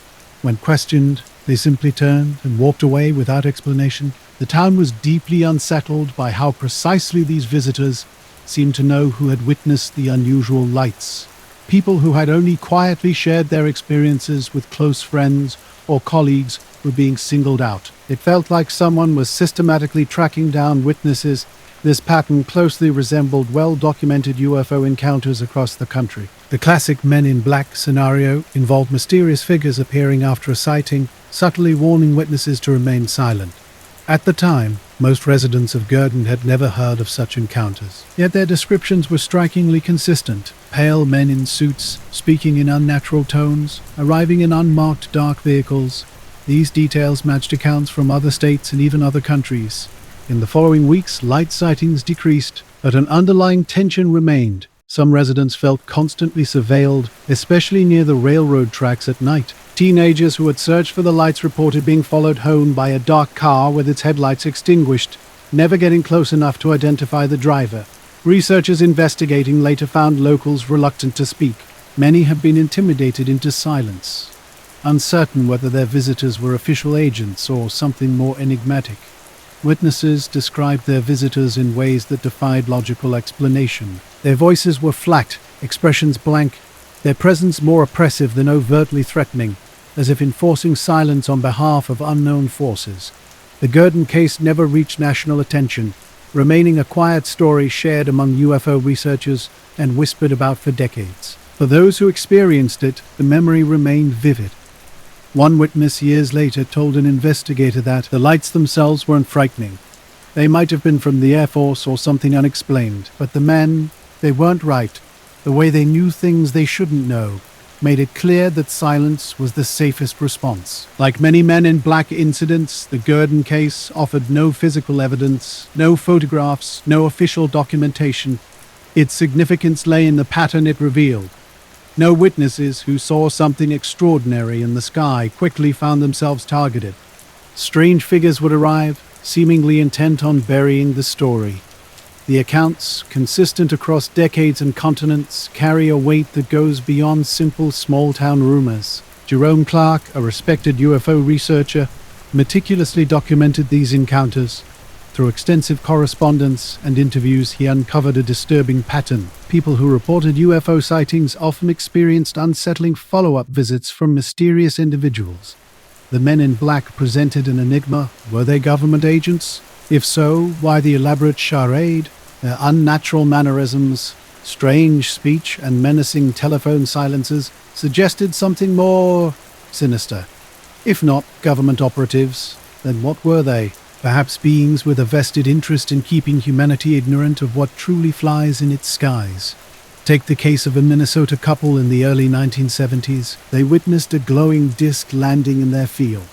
Days later, two men in dark suits arrived, claiming to represent a government agency. The visitors appeared eerily identical, their demeanor designed to intimidate and silence. Witnesses had seen something inexplicable and been warned to remain silent. Most complied, allowing the story to fade into the margins of UFO history. Yet the memory of these unannounced arrivals in a quiet southern town continues to haunt the edges of the phenomenon. While many researchers of the 1960s and 70s relied on sensationalism, Clark was different. He approached each case with careful objectivity, cataloging reports with precision. His collected accounts form a compelling mosaic of encounters, revealing a chilling consistency in witness descriptions. The incidents stand out not just for their bizarre nature, but for the systematic attempt to suppress information about unexplained aerial phenomena. Clark's work offers a rare window into this strange pattern of intimidation that follows many UFO sightings. Visitors with expressionless faces approached a couple after a sighting. Their clothing seemed outdated, and their questions revealed more about their intentions than any genuine curiosity about the event. When the husband mentioned sharing details with a neighbor, one visitor issued a chilling warning, continuing to discuss the incident could have serious consequences for his family. Clark's files contained numerous similar accounts. An Ohio researcher documenting luminous objects over rural highways experienced a threatening encounter after a library presentation. A late-night phone call warned him to abandon his research, with a mechanical voice advising him to destroy his notes. The next day, two men in a black car stationed themselves outside his office, watching silently for hours. Intimidated, he eventually abandoned his investigation. These encounters weren't isolated incidents. Entire communities reported similar experiences. In Iowa, farmers who witnessed strange lights moving over cornfields were subsequently visited by men posing as insurance investigators. Their conversations focused exclusively on the lights, with clear instructions to remain silent about what they had seen. One farmer told Clark that these encounters felt less like inquiries and more like direct orders. What struck Clark most was the visitors' seemingly impossible knowledge. Witnesses reported being questioned about details they had only shared privately with family members, suggesting an extraordinary level of surveillance or something far more mysterious. Clark found these accounts difficult to categorize. The descriptions were remarkably consistent: dark-suited men with pale skin and unusual speech patterns who issued stern warnings. Yet the experiences often bordered on the inexplicable, defying straightforward explanation. Sometimes the visitors seemed unnaturally strange, like a person whose mouth didn't match their speech, or suited men who would stare motionlessly at offered coffee. Clark's collected accounts revealed consistent patterns about these mysterious visitors. Their vehicles were always the same: immaculate black sedans without license plates that would materialize suddenly on rural roads or alongside lone travelers, then vanish just as quickly. One particularly haunting report came from an Illinois man who claimed that after filming a bright object, his visitors warned him to stay silent. As their car drove away, it seemingly dematerialized, fading into thin air before reaching the road's end. The psychological impact on witnesses was profound. UFO sightings might have been strange and awe-inspiring, but the men in black were terrifying. Cold and invasive, these encounters left people feeling violated. Many witnesses abandoned their curiosity entirely, choosing silence over further investigation. Clark's research gained credibility through the diversity of his sources. Farmers, professionals, housewives, and police officers all shared similar stories. The connecting thread wasn't their background, but their proximity to a UFO sighting and willingness to speak about it. Skeptics offered various explanations. Some suggested these were exaggerated memories of government agents, perhaps connected to Air Force investigations. Others viewed them as psychological manifestations born from cultural fears and paranoia. Clark maintained a careful, neutral approach. He documented cases meticulously, avoiding both dismissal and supernatural interpretation. His goal was preserving testimony for future study, yet he acknowledged the unsettling implications. Whether human or something else, these figures seemed determined to suppress UFO knowledge through intimidations. And the men in black have a unique ability to control the narrative around unexplained phenomena. Researchers studying their impact point to a crucial observation: their power lies not just in their appearance, but in the profound silence they leave in their wake. Clark's extensive collection reveals a pattern that transcends individual stories.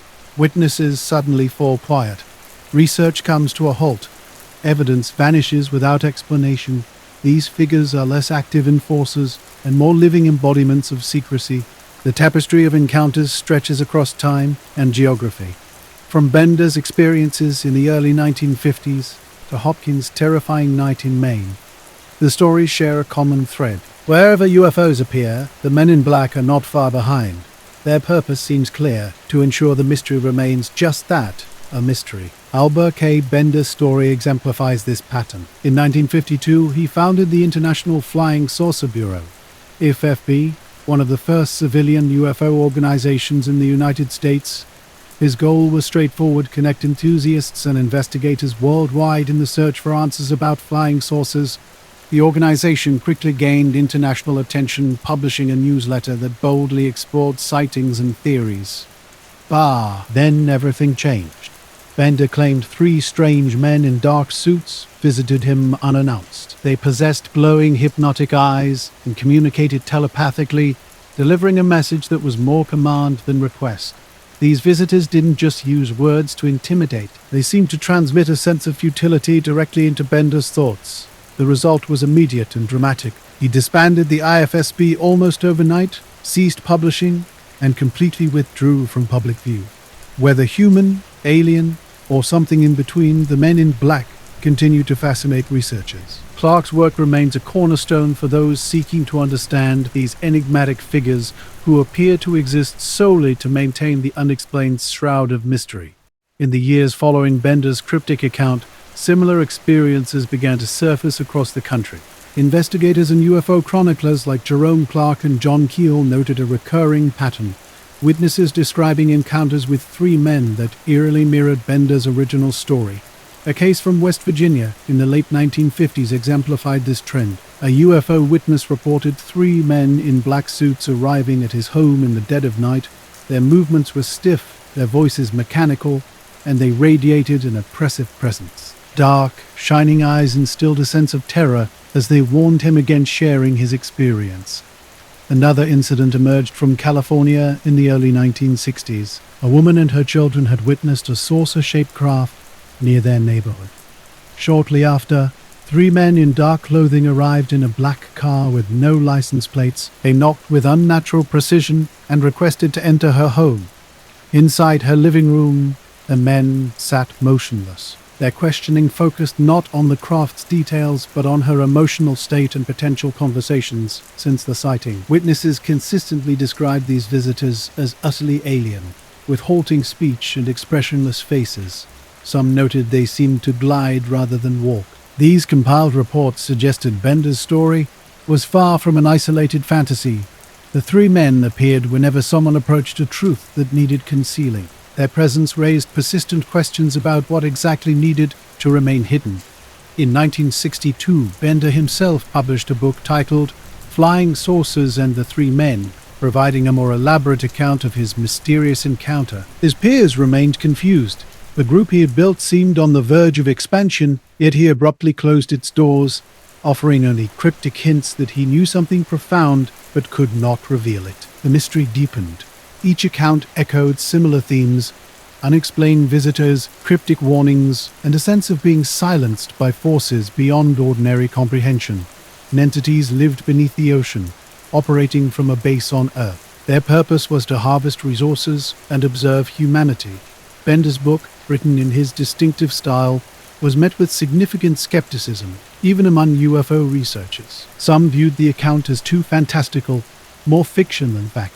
Yet others perceived it as an authentic experience, seen through the lens of Bender's unique perspective and imagination. What lent credibility to his encounter were the striking parallels in later cases. Witnesses from distant regions who had never met Bender consistently reported identical core details: the sudden appearance of three men in dark suits, an oppressive psychic pressure, a command to abandon UFO investigations, and a lingering fear. These similarities pointed to more than mere fabrication. Researchers debated the nature of these three men. Were they extraterrestrials disguised in human form?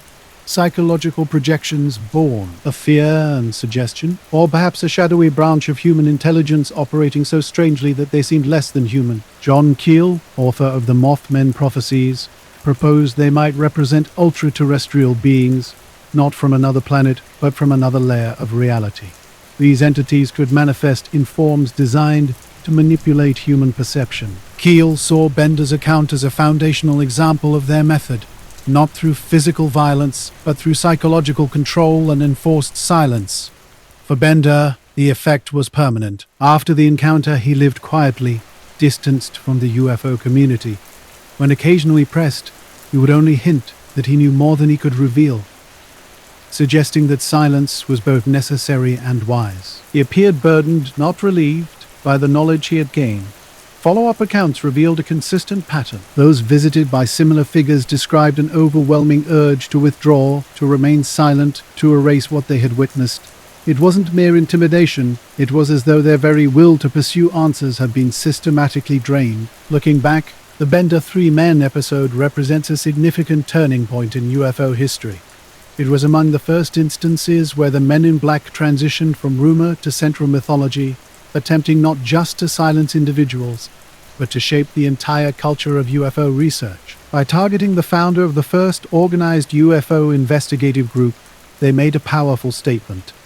Decades before becoming president, Jimmy Carter's UFO encounter became a notable moment in his biography. In 1969, while running for governor in Leary, Georgia, Carter and around 10 other people witnessed a strange aerial phenomenon during a Lions Club meeting. He described a luminous orb that hovered silently, changing colors before moving away.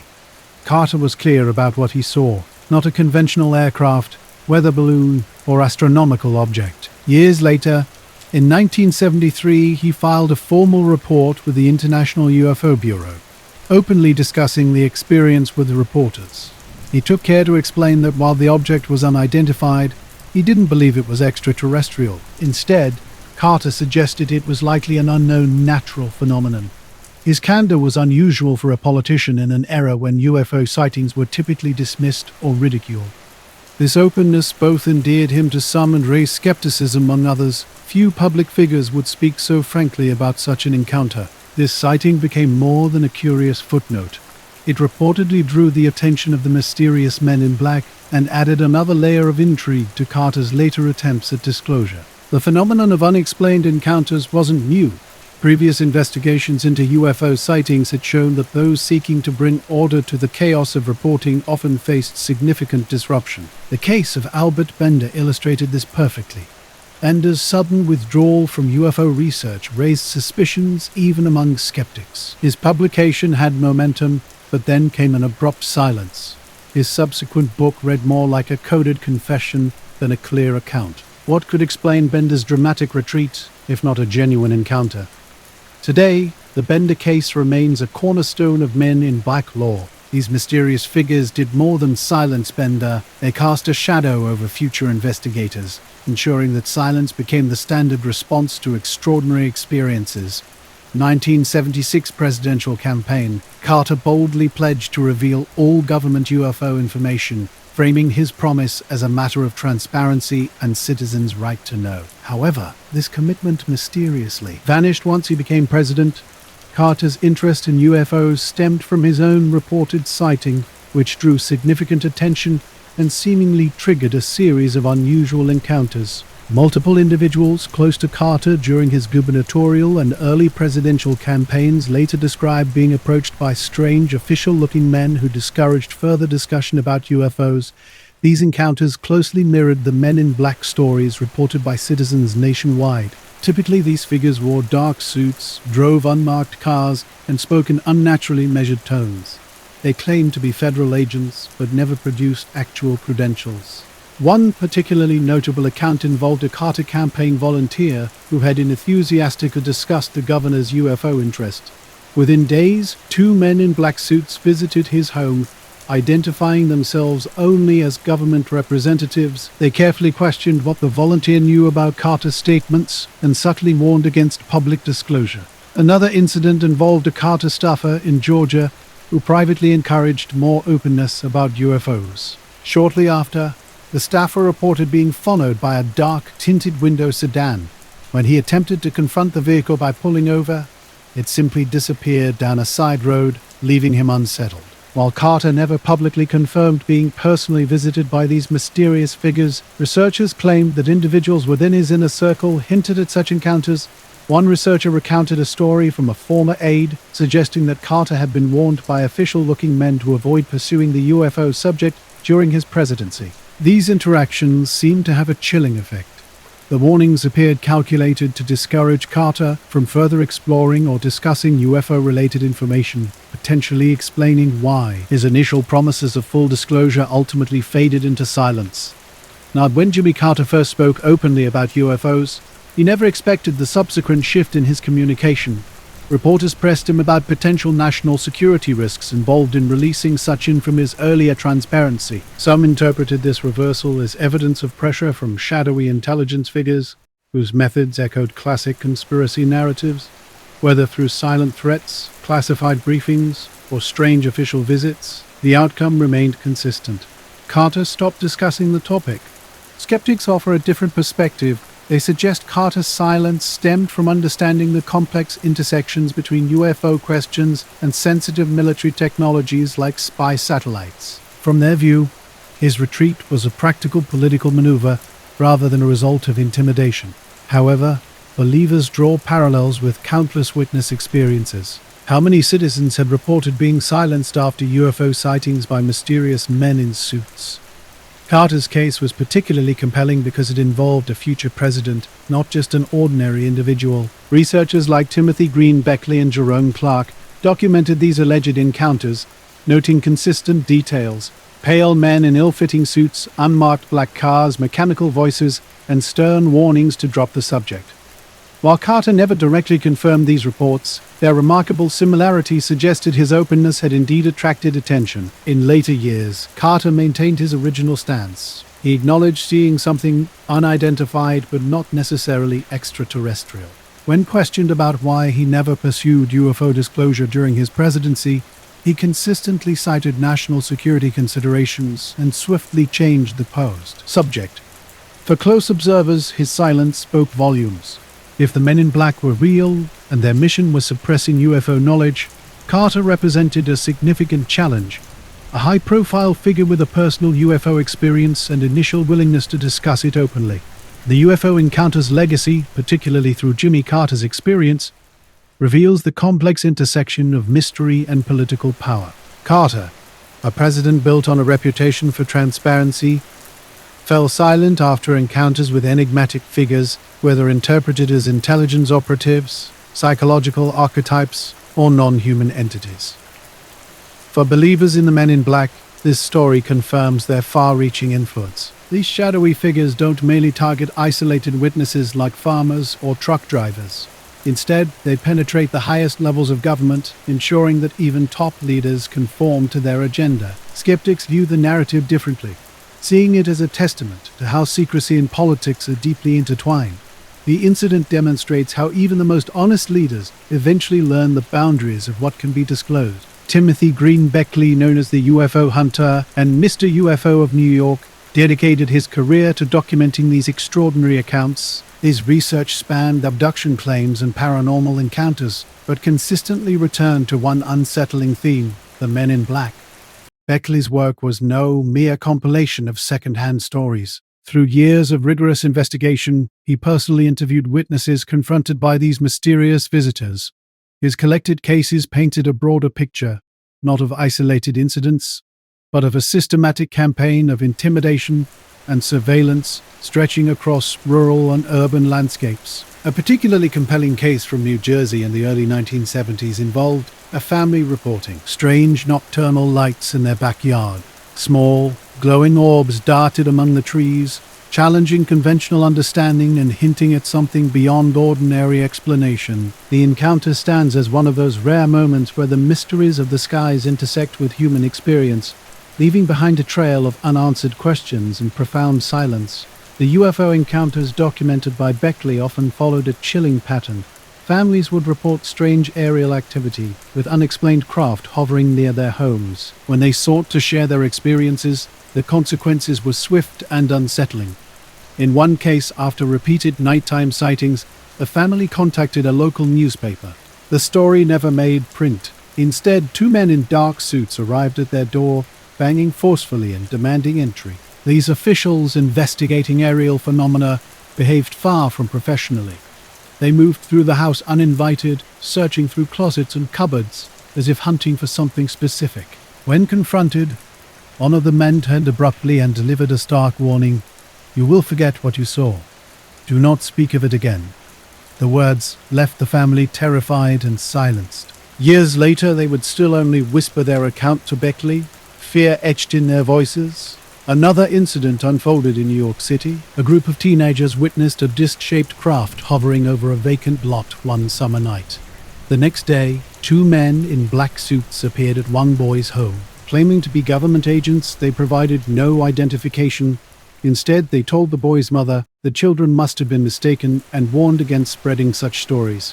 The mother later described the men's unnervingly blank expressions and mechanical voices. Following their visit, the boy withdrew completely, never speaking of the incident again. Similar accounts filled Beckley's files. One witness reported receiving a late-night phone call with a flat, metallic voice warning him to stop discussing his UFO sighting. Minutes later, a man in a dark suit seemingly conjured from the phone call stood at his door.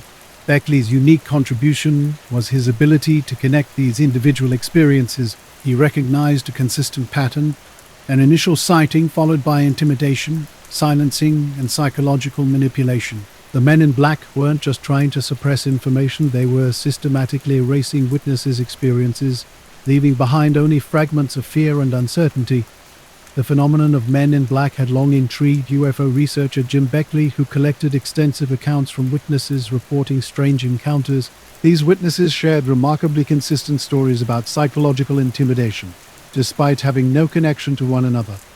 Witnesses described deeply unsettling experiences. They spoke of overwhelming dread, sudden energy depletion, and unexplained memory loss after encounters. Some reported entire conversations seemingly erased from their minds. These accounts echoed earlier reports by Albert Bender and Herbert Hopkins, suggesting the Men in Black were not simply silencing witnesses, but fundamentally altering their perception of reality.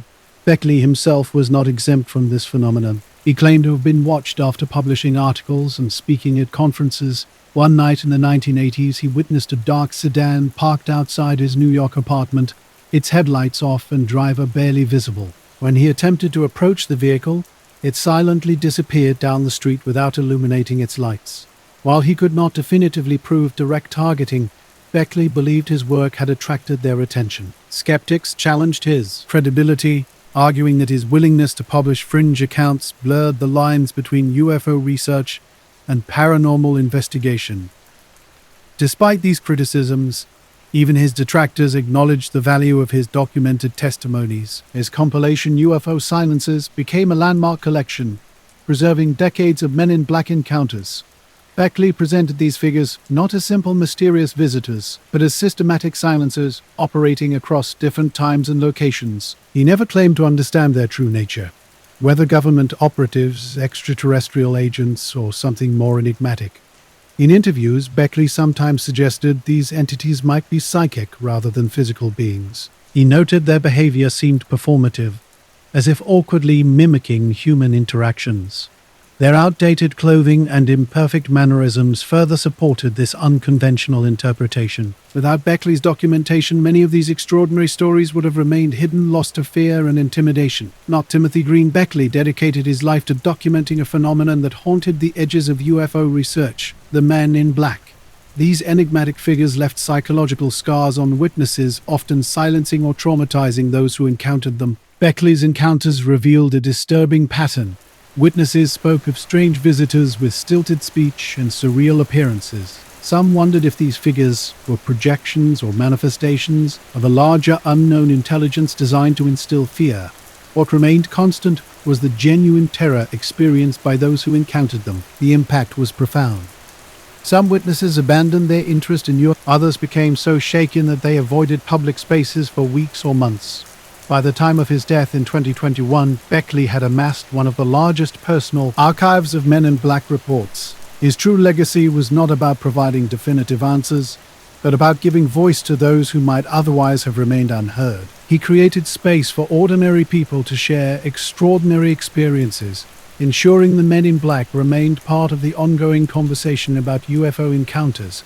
Albert Rosales, a Cuban-born researcher, complemented this work through his obsessive cataloging of humanoid encounters. While many researchers focused on spacecraft or abduction cases, Rosales meticulously documented testimonies of beings seen in fields, bedrooms, forests, and city streets. Within Rosales' extensive archives, a consistent thread emerged. Witnesses who encountered strange figures or unidentified craft frequently reported subsequent visits from men in dark suits, sometimes alone, sometimes in pairs. Beckley himself captured the essence of this phenomenon perfectly. You don't have to believe in them for them to believe in you. They are the keepers of silence. And if you step too close to the truth, they will be here. They always have been. For many researchers, these accounts serve as a reminder that the Men in Black are more than a curious footnote. They are central to the history of UFO encounters, as important as the sightings themselves. If UFOs represent the visible mystery in the skies, then the Men in Black are the invisible force, ensuring those mysteries remain unexplained. Groups targeted individuals or sometimes worked in teams of 2 or 3. Their consistent goal was to unsettle, disorient, and suppress information. Rosales' research revealed a pattern spanning different cultures and geographical regions. In the mid-1960s, a woman from Puerto Rico reported an encounter that exemplified this phenomenon. She described seeing a disc-shaped craft near her neighborhood, with small figures briefly visible. After sharing her experience with her husband and a close friend, 2 men in dark suits arrived at her home. These men presented themselves as government agents investigating aerial sightings. Their questioning was deeply unsettling. They probed how much she remembered, whether she had discussed the incident, and if she had documented anything. When she admitted to sketching the craft, one of the men demanded the drawing, which she surrendered. They departed without further explanation, leaving her permanently altered. Years later, she remained convinced her communications were monitored and that she had been somehow marked. Her fear was palpable and enduring. Another case from Rosales' files originated in 1970s Texas. A man reported witnessing a glowing oval craft hovering silently above a field. After stopping his truck to observe its slow movement toward the horizon, he was subsequently approached at his workplace by 2 men wearing black suits. These visitors claimed to be investigators but offered no identification. They informed him that what he had seen was a test vehicle, and strongly advised against discussing the incident. What profoundly disturbed him was their precise knowledge of his exact time and location of the sighting, despite him never having reported it publicly. European cases mirrored these experiences. A 1974 French report detailed a couple's encounter with three men who arrived in a black Citroën following their observation of a hovering disc near their village. The visitors asked intrusive questions about the couple's personal and professional lives, not just about the sighting itself. When the couple grew suspicious and requested the men's credentials, they received only vague responses like, "We represent the authorities," before abruptly leaving. The couple described the visitors as unnervingly similar in appearance, wearing slightly outdated suits and moving in a mechanical manner. Rosales was particularly intrigued by the consistent characteristics of these mysterious encounters. The world of extraterrestrial sightings holds dark, unsettling narratives that go far beyond simple, unexplained lights in the sky. Researcher Alberto Rosales uncovered accounts where witnesses described encounters not just with strange aerial phenomena, but with actual beings, short figures with luminous characteristics and glowing eyes. These humanoid encounters often followed a chilling pattern. Shortly after witnessing extraordinary events, mysterious men in dark suits would appear, seeming to trigger a precise containment protocol. Their origins remained unclear, but their intentions seemed deliberate. One haunting example from Argentina in the late 1960s illustrates this pattern. A family reported a close encounter with a luminous craft and small humanoids near their farm. Soon after, two immaculately dressed men arrived in a pristine black car. They demanded to inspect the encounter site and warned the family in stark terms. Complete silence was mandatory or grave consequences would follow. Overwhelmed by fear, the family complied. Years later, they shared their story with Rosales in hushed tones, admitting they had never spoken of the incident before. Such encounters were not limited to rural areas. Urban settings also experienced these strange interventions. A London report from the 1980s detailed a young man's experience with a glowing sphere hovering over residential houses. Days after his sighting, two men in black suits visited his apartment, claiming affiliation with an unnamed institute. They interrogated him meticulously about the sighting's details. When he requested identification, they simply smiled and dismissed his concerns. Upon their departure, he discovered his notebooks containing sphere sketches had vanished. Rosales noted a consistent psychological impact across these encounters. The men in black appeared with uncanny precision. Possessing detailed knowledge about each incident, witnesses frequently reported feelings of profound dread, as if their enthusiasm and curiosity were systematically drained. For Rosales, this suggested a calculated effort not just to gather information, but to actively suppress it. Despite facing significant skepticism, Rosales maintained extensive files documenting thousands of reports. These were gathered from diverse sources, translated across languages, and corroborated through multiple witnesses. While critics challenged the breadth and variability of his research, the consistent patterns remained intriguing and challenging to dismiss. Alberto Rosales dedicated his life to documenting these encounters, recognizing a pattern that transcended individual reports.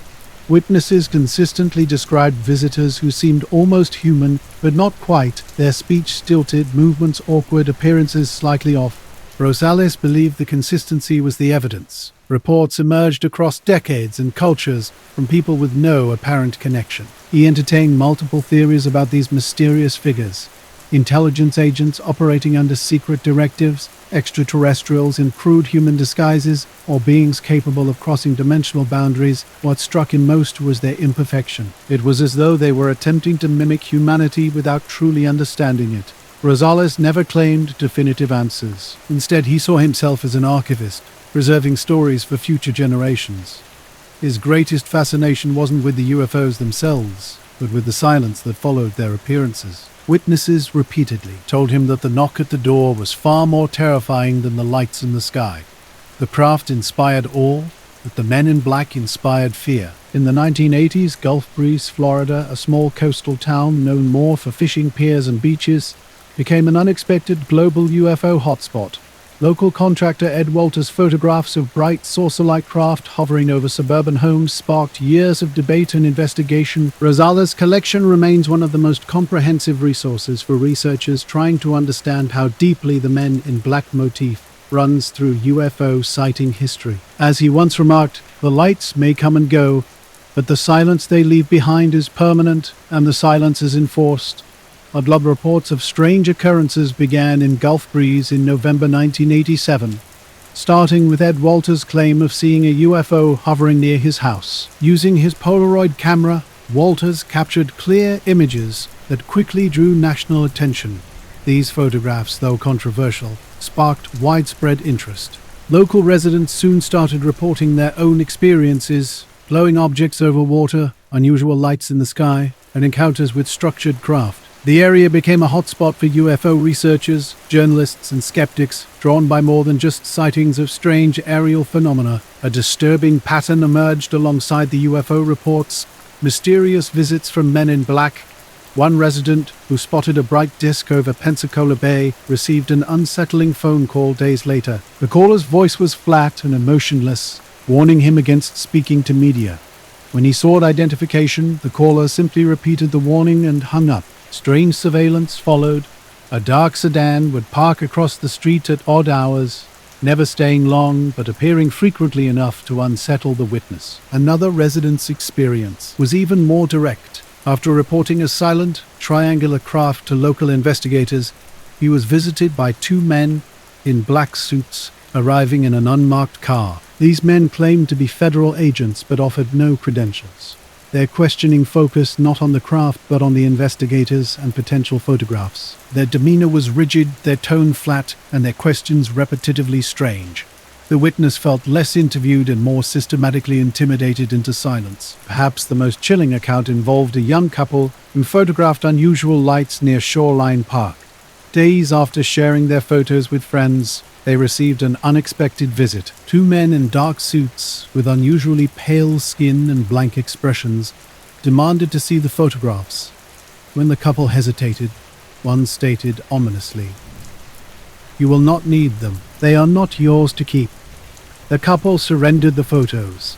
The men left without explanation, and the photographs disappeared forever. Researchers who arrived in Gulf Breeze collected these unsettling stories, adding another layer of mystery to the already bizarre UFO encounters.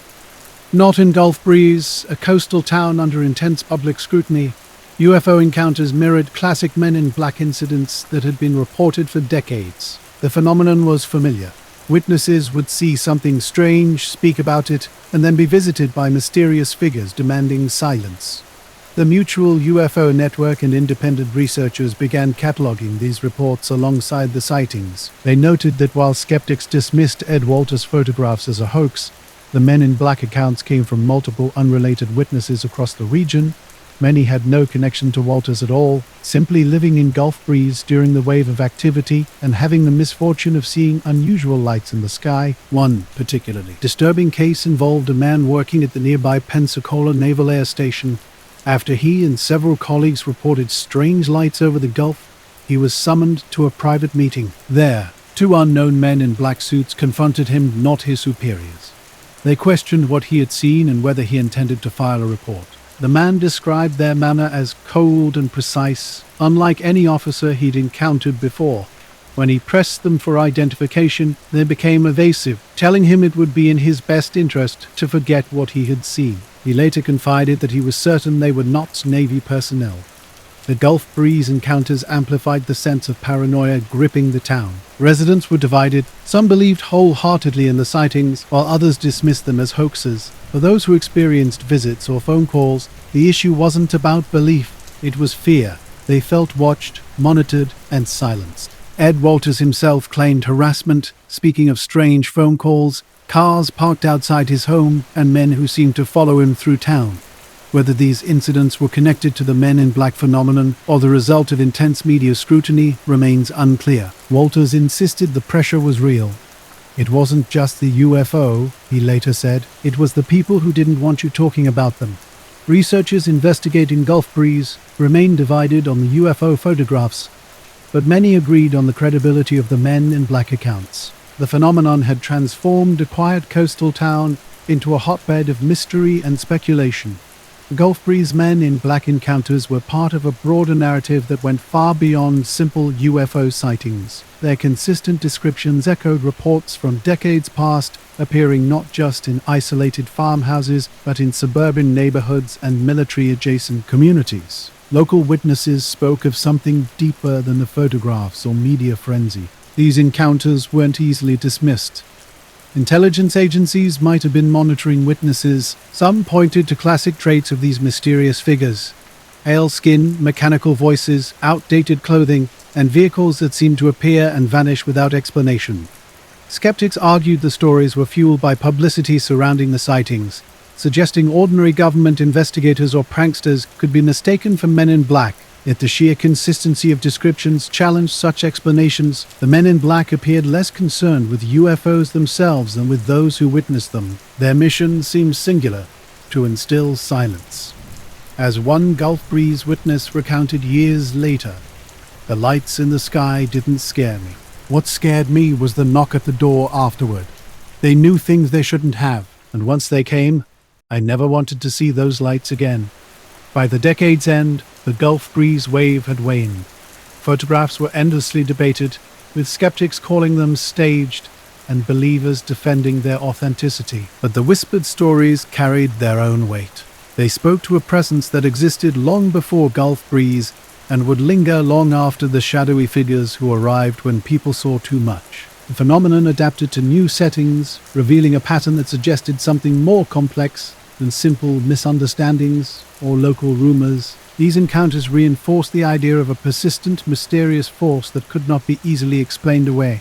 No, in the small town of Kecksburg, a series of strange events unfolded that would challenge everything residents thought they knew. On a typical afternoon, around 4:45 p.m., something extraordinary happened. A brilliant fireball streaked across the sky, visible from 6 states. Newspapers in Detroit, Windsor, and Pittsburgh lit up with phone calls as people described an unusual sight: a flaming mass trailing sparks, moving in ways that suggested more than a natural trajectory. Local residents watched as the object descended into a wooded ravine near town. A young boy playing outside saw it streak overhead and vanish behind the trees. Adults in the area reported hearing a distinct thud, as if something had struck the ground, yet without the expected explosion. Curiosity drew townspeople into the woods to investigate. What they discovered became the heart of a mystery that would long be discussed. Partially embedded in the earth was an acorn-shaped object, roughly the size of a small car. Its bronze-colored surface was covered in strange markings that some compared to hieroglyphs. Unlike a typical meteorite, this object remained intact. Those who approached it spoke of a faint humming or vibration. The scene quickly transformed. Military trucks rolled in within hours, blocking roads and sealing off the wooded area. Armed soldiers were positioned along dirt lanes, keeping civilians at a distance. Alongside the uniformed personnel, other figures appeared, men in plain suits who seemed to direct the operation with an air of authority. These mysterious men questioned witnesses, pressing for details while revealing nothing about themselves. They carried no visible identification and spoke with a stern, commanding tone. Several witnesses later recalled being told in no uncertain terms to remain silent about what they had seen. NASA would later claim the object was simply a meteor. But many witnesses disagreed, insisting its flight path was too controlled to be a natural phenomenon. The speed of the military's response struck many as suspicious. Far too quick for what should have been a routine meteor strike in a rural town. The Kecksburg incident became a focal point of speculation, with more questions raised than answered. What had truly come down in those woods that day? Why such an intense military response to what was supposedly just a falling space rock? 9 local folks in a small Pennsylvania town never forgot that night when something crashed in the woods. The area was quickly cordoned off, with military and mysterious suited men taking control. A farmer who first spotted an acorn-shaped craft was warned by officials to keep silent. "You did not see this. You will not speak of it again," they told him calmly but firmly. Another local resident near the ravine witnessed a convoy of trucks hauling a covered object out of the woods late that night. When she tried reporting her experience, 2 men in suits visited her home, insisting she must have been mistaken. She was left rattled and unwilling to pursue the matter further. The incident became legendary among locals.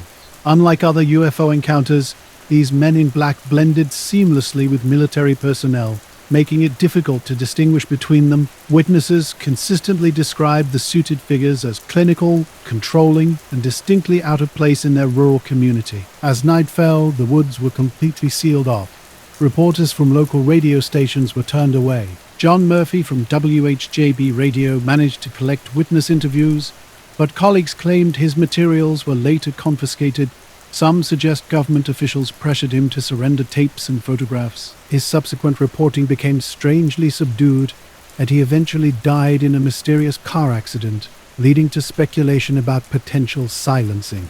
By the next day, the woods were empty. Official statements claimed nothing was recovered, and the incident was merely a meteor burning in the atmosphere. However, the town's residents remained unconvinced. Too many people had witnessed too much. The object in the woods, military trucks, and strange men enforcing silence. For decades, Kecksburg remained a subject of hushed conversations and local folklore. Witnesses were hesitant to come forward, fearing ridicule or further intimidation. It wasn't until the 1990s that renewed interest began to resurface, bringing the mysterious events back into public discourse. The Kecksburg incident centers on an event that compelled several witnesses to break their silence. Dark-suited, pale men emerged, seemingly intent on controlling the narrative around what locals had seen. Residents of this small Pennsylvania town still whisper about that night. Decades later, military vehicles flooded their community, and a sudden hush fell over everything. Those who were children at the time remember the strange atmosphere, an unspoken tension that something extraordinary had occurred. The object itself was acorn-shaped, sitting briefly in the forest, marked with unusual symbols. But what truly defined the incident were the men who followed. Their expressionless, commanding presence discouraged witnesses from speaking freely. Researchers remain divided about the object's origin.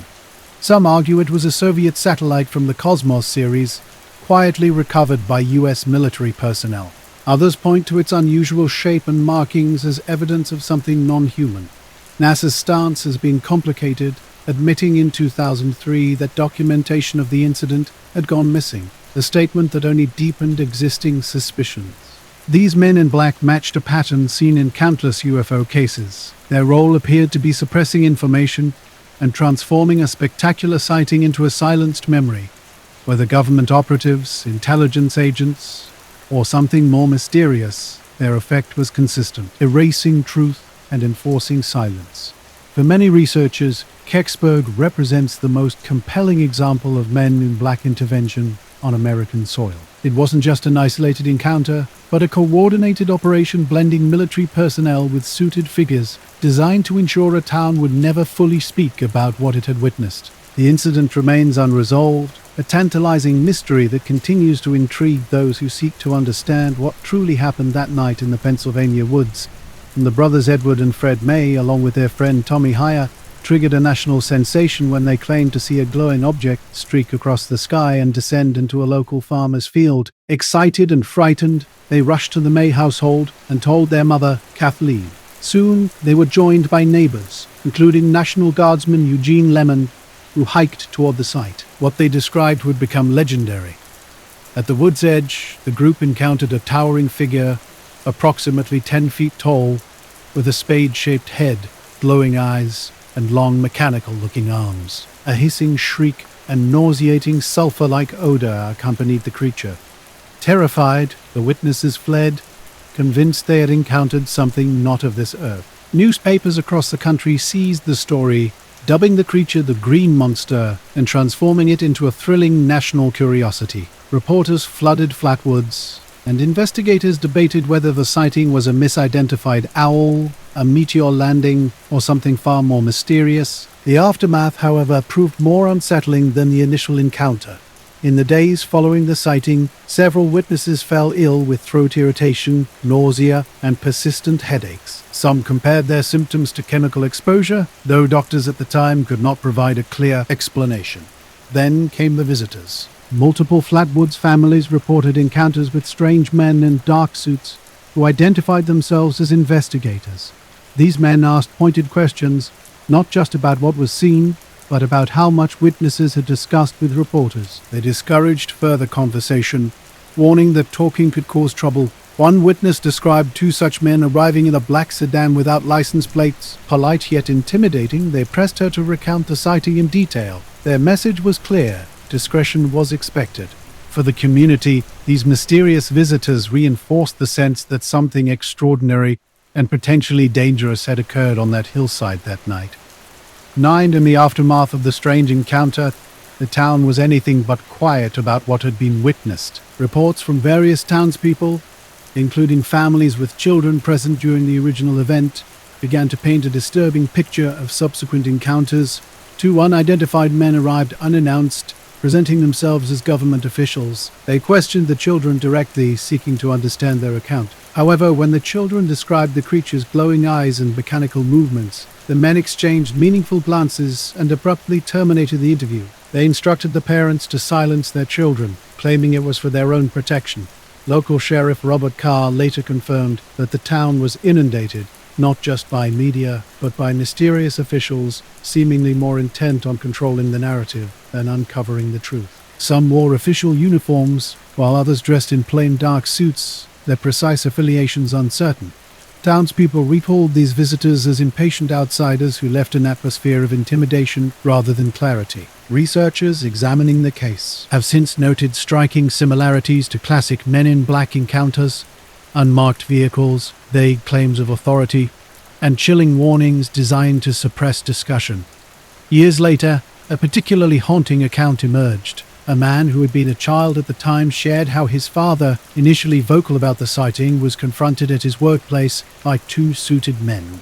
They warned him bluntly that continuing to discuss the event could have serious family consequences. The result was immediate. His father became silent, never again mentioning what he had witnessed. The Flatwoods incident became a complex narrative of spectacle and suppression. Media sensationalized the event, transforming it into a borderline ridiculous monster story. Simultaneously, those who were actual witnesses experienced a coordinated effort to minimize or erase their testimony. Between mocking headlines and intimidating visitors, the genuine truth quickly became obscured. For researchers, the Men in Black element added another layer of intrigue to an already mysterious encounter, making the Flatwoods story a compelling example of how official intervention can shape public perception of extraordinary events. The Flatwoods incident raises profound questions about suppression and mystery. Why would officials go to such lengths to silence witnesses if the event was simply a misidentified owl or meteor? Unmarked cars, veiled threats, and warnings to children suggest someone, whether government operatives or something more enigmatic, was deeply invested in discrediting the story. Skeptics propose these visitors might have been Air Force investigators from Project Blue Book. However, this explanation quickly unravels. Official Blue Book records show no significant follow-up on the case. Witnesses described these men as unlike typical military investigators. They were cold, secretive, and in some instances unsettlingly unnatural in their behavior. Over time, the Flatwoods monster transformed from a terrifying encounter into a piece of American folklore. The town itself embraced this legacy, erecting statues and hosting festivals that mask a darker underlying narrative. For many original witnesses, the imposed silence lasted decades. They rarely discussed their experiences, sharing details only with close family or researchers like John Keel and Gray Barker, who believed the Men in Black were real. Their reluctance revealed the profound effectiveness of the intimidation. The Flatwoods aftermath exposed something more significant than a local incident. These mysterious figures didn't target isolated researchers or UFO enthusiasts, but appeared in a rural West Virginia town, approaching ordinary families and even children whose only transgression was witnessing something extraordinary. They systematically worked to shake public perception, replacing witness testimony with sensationalized headlines and dismissive explanations. The Flatwoods legacy is dual-layered. It gifted America an enduring monster legend, with eerie descriptions and rich folklore. Simultaneously, it provided one of the earliest, clearest demonstrations of the Men in Black figures who arrived not to investigate, but to bury the truth. As one elderly witness poignantly reflected, "People laughed at us for seeing a monster, but what truly terrified me wasn't what was on the hill that night. It was who came afterward, knocking on our doors, telling us to forget. Knocking on our doors by clicking the like button and subscribing to get daily content updates."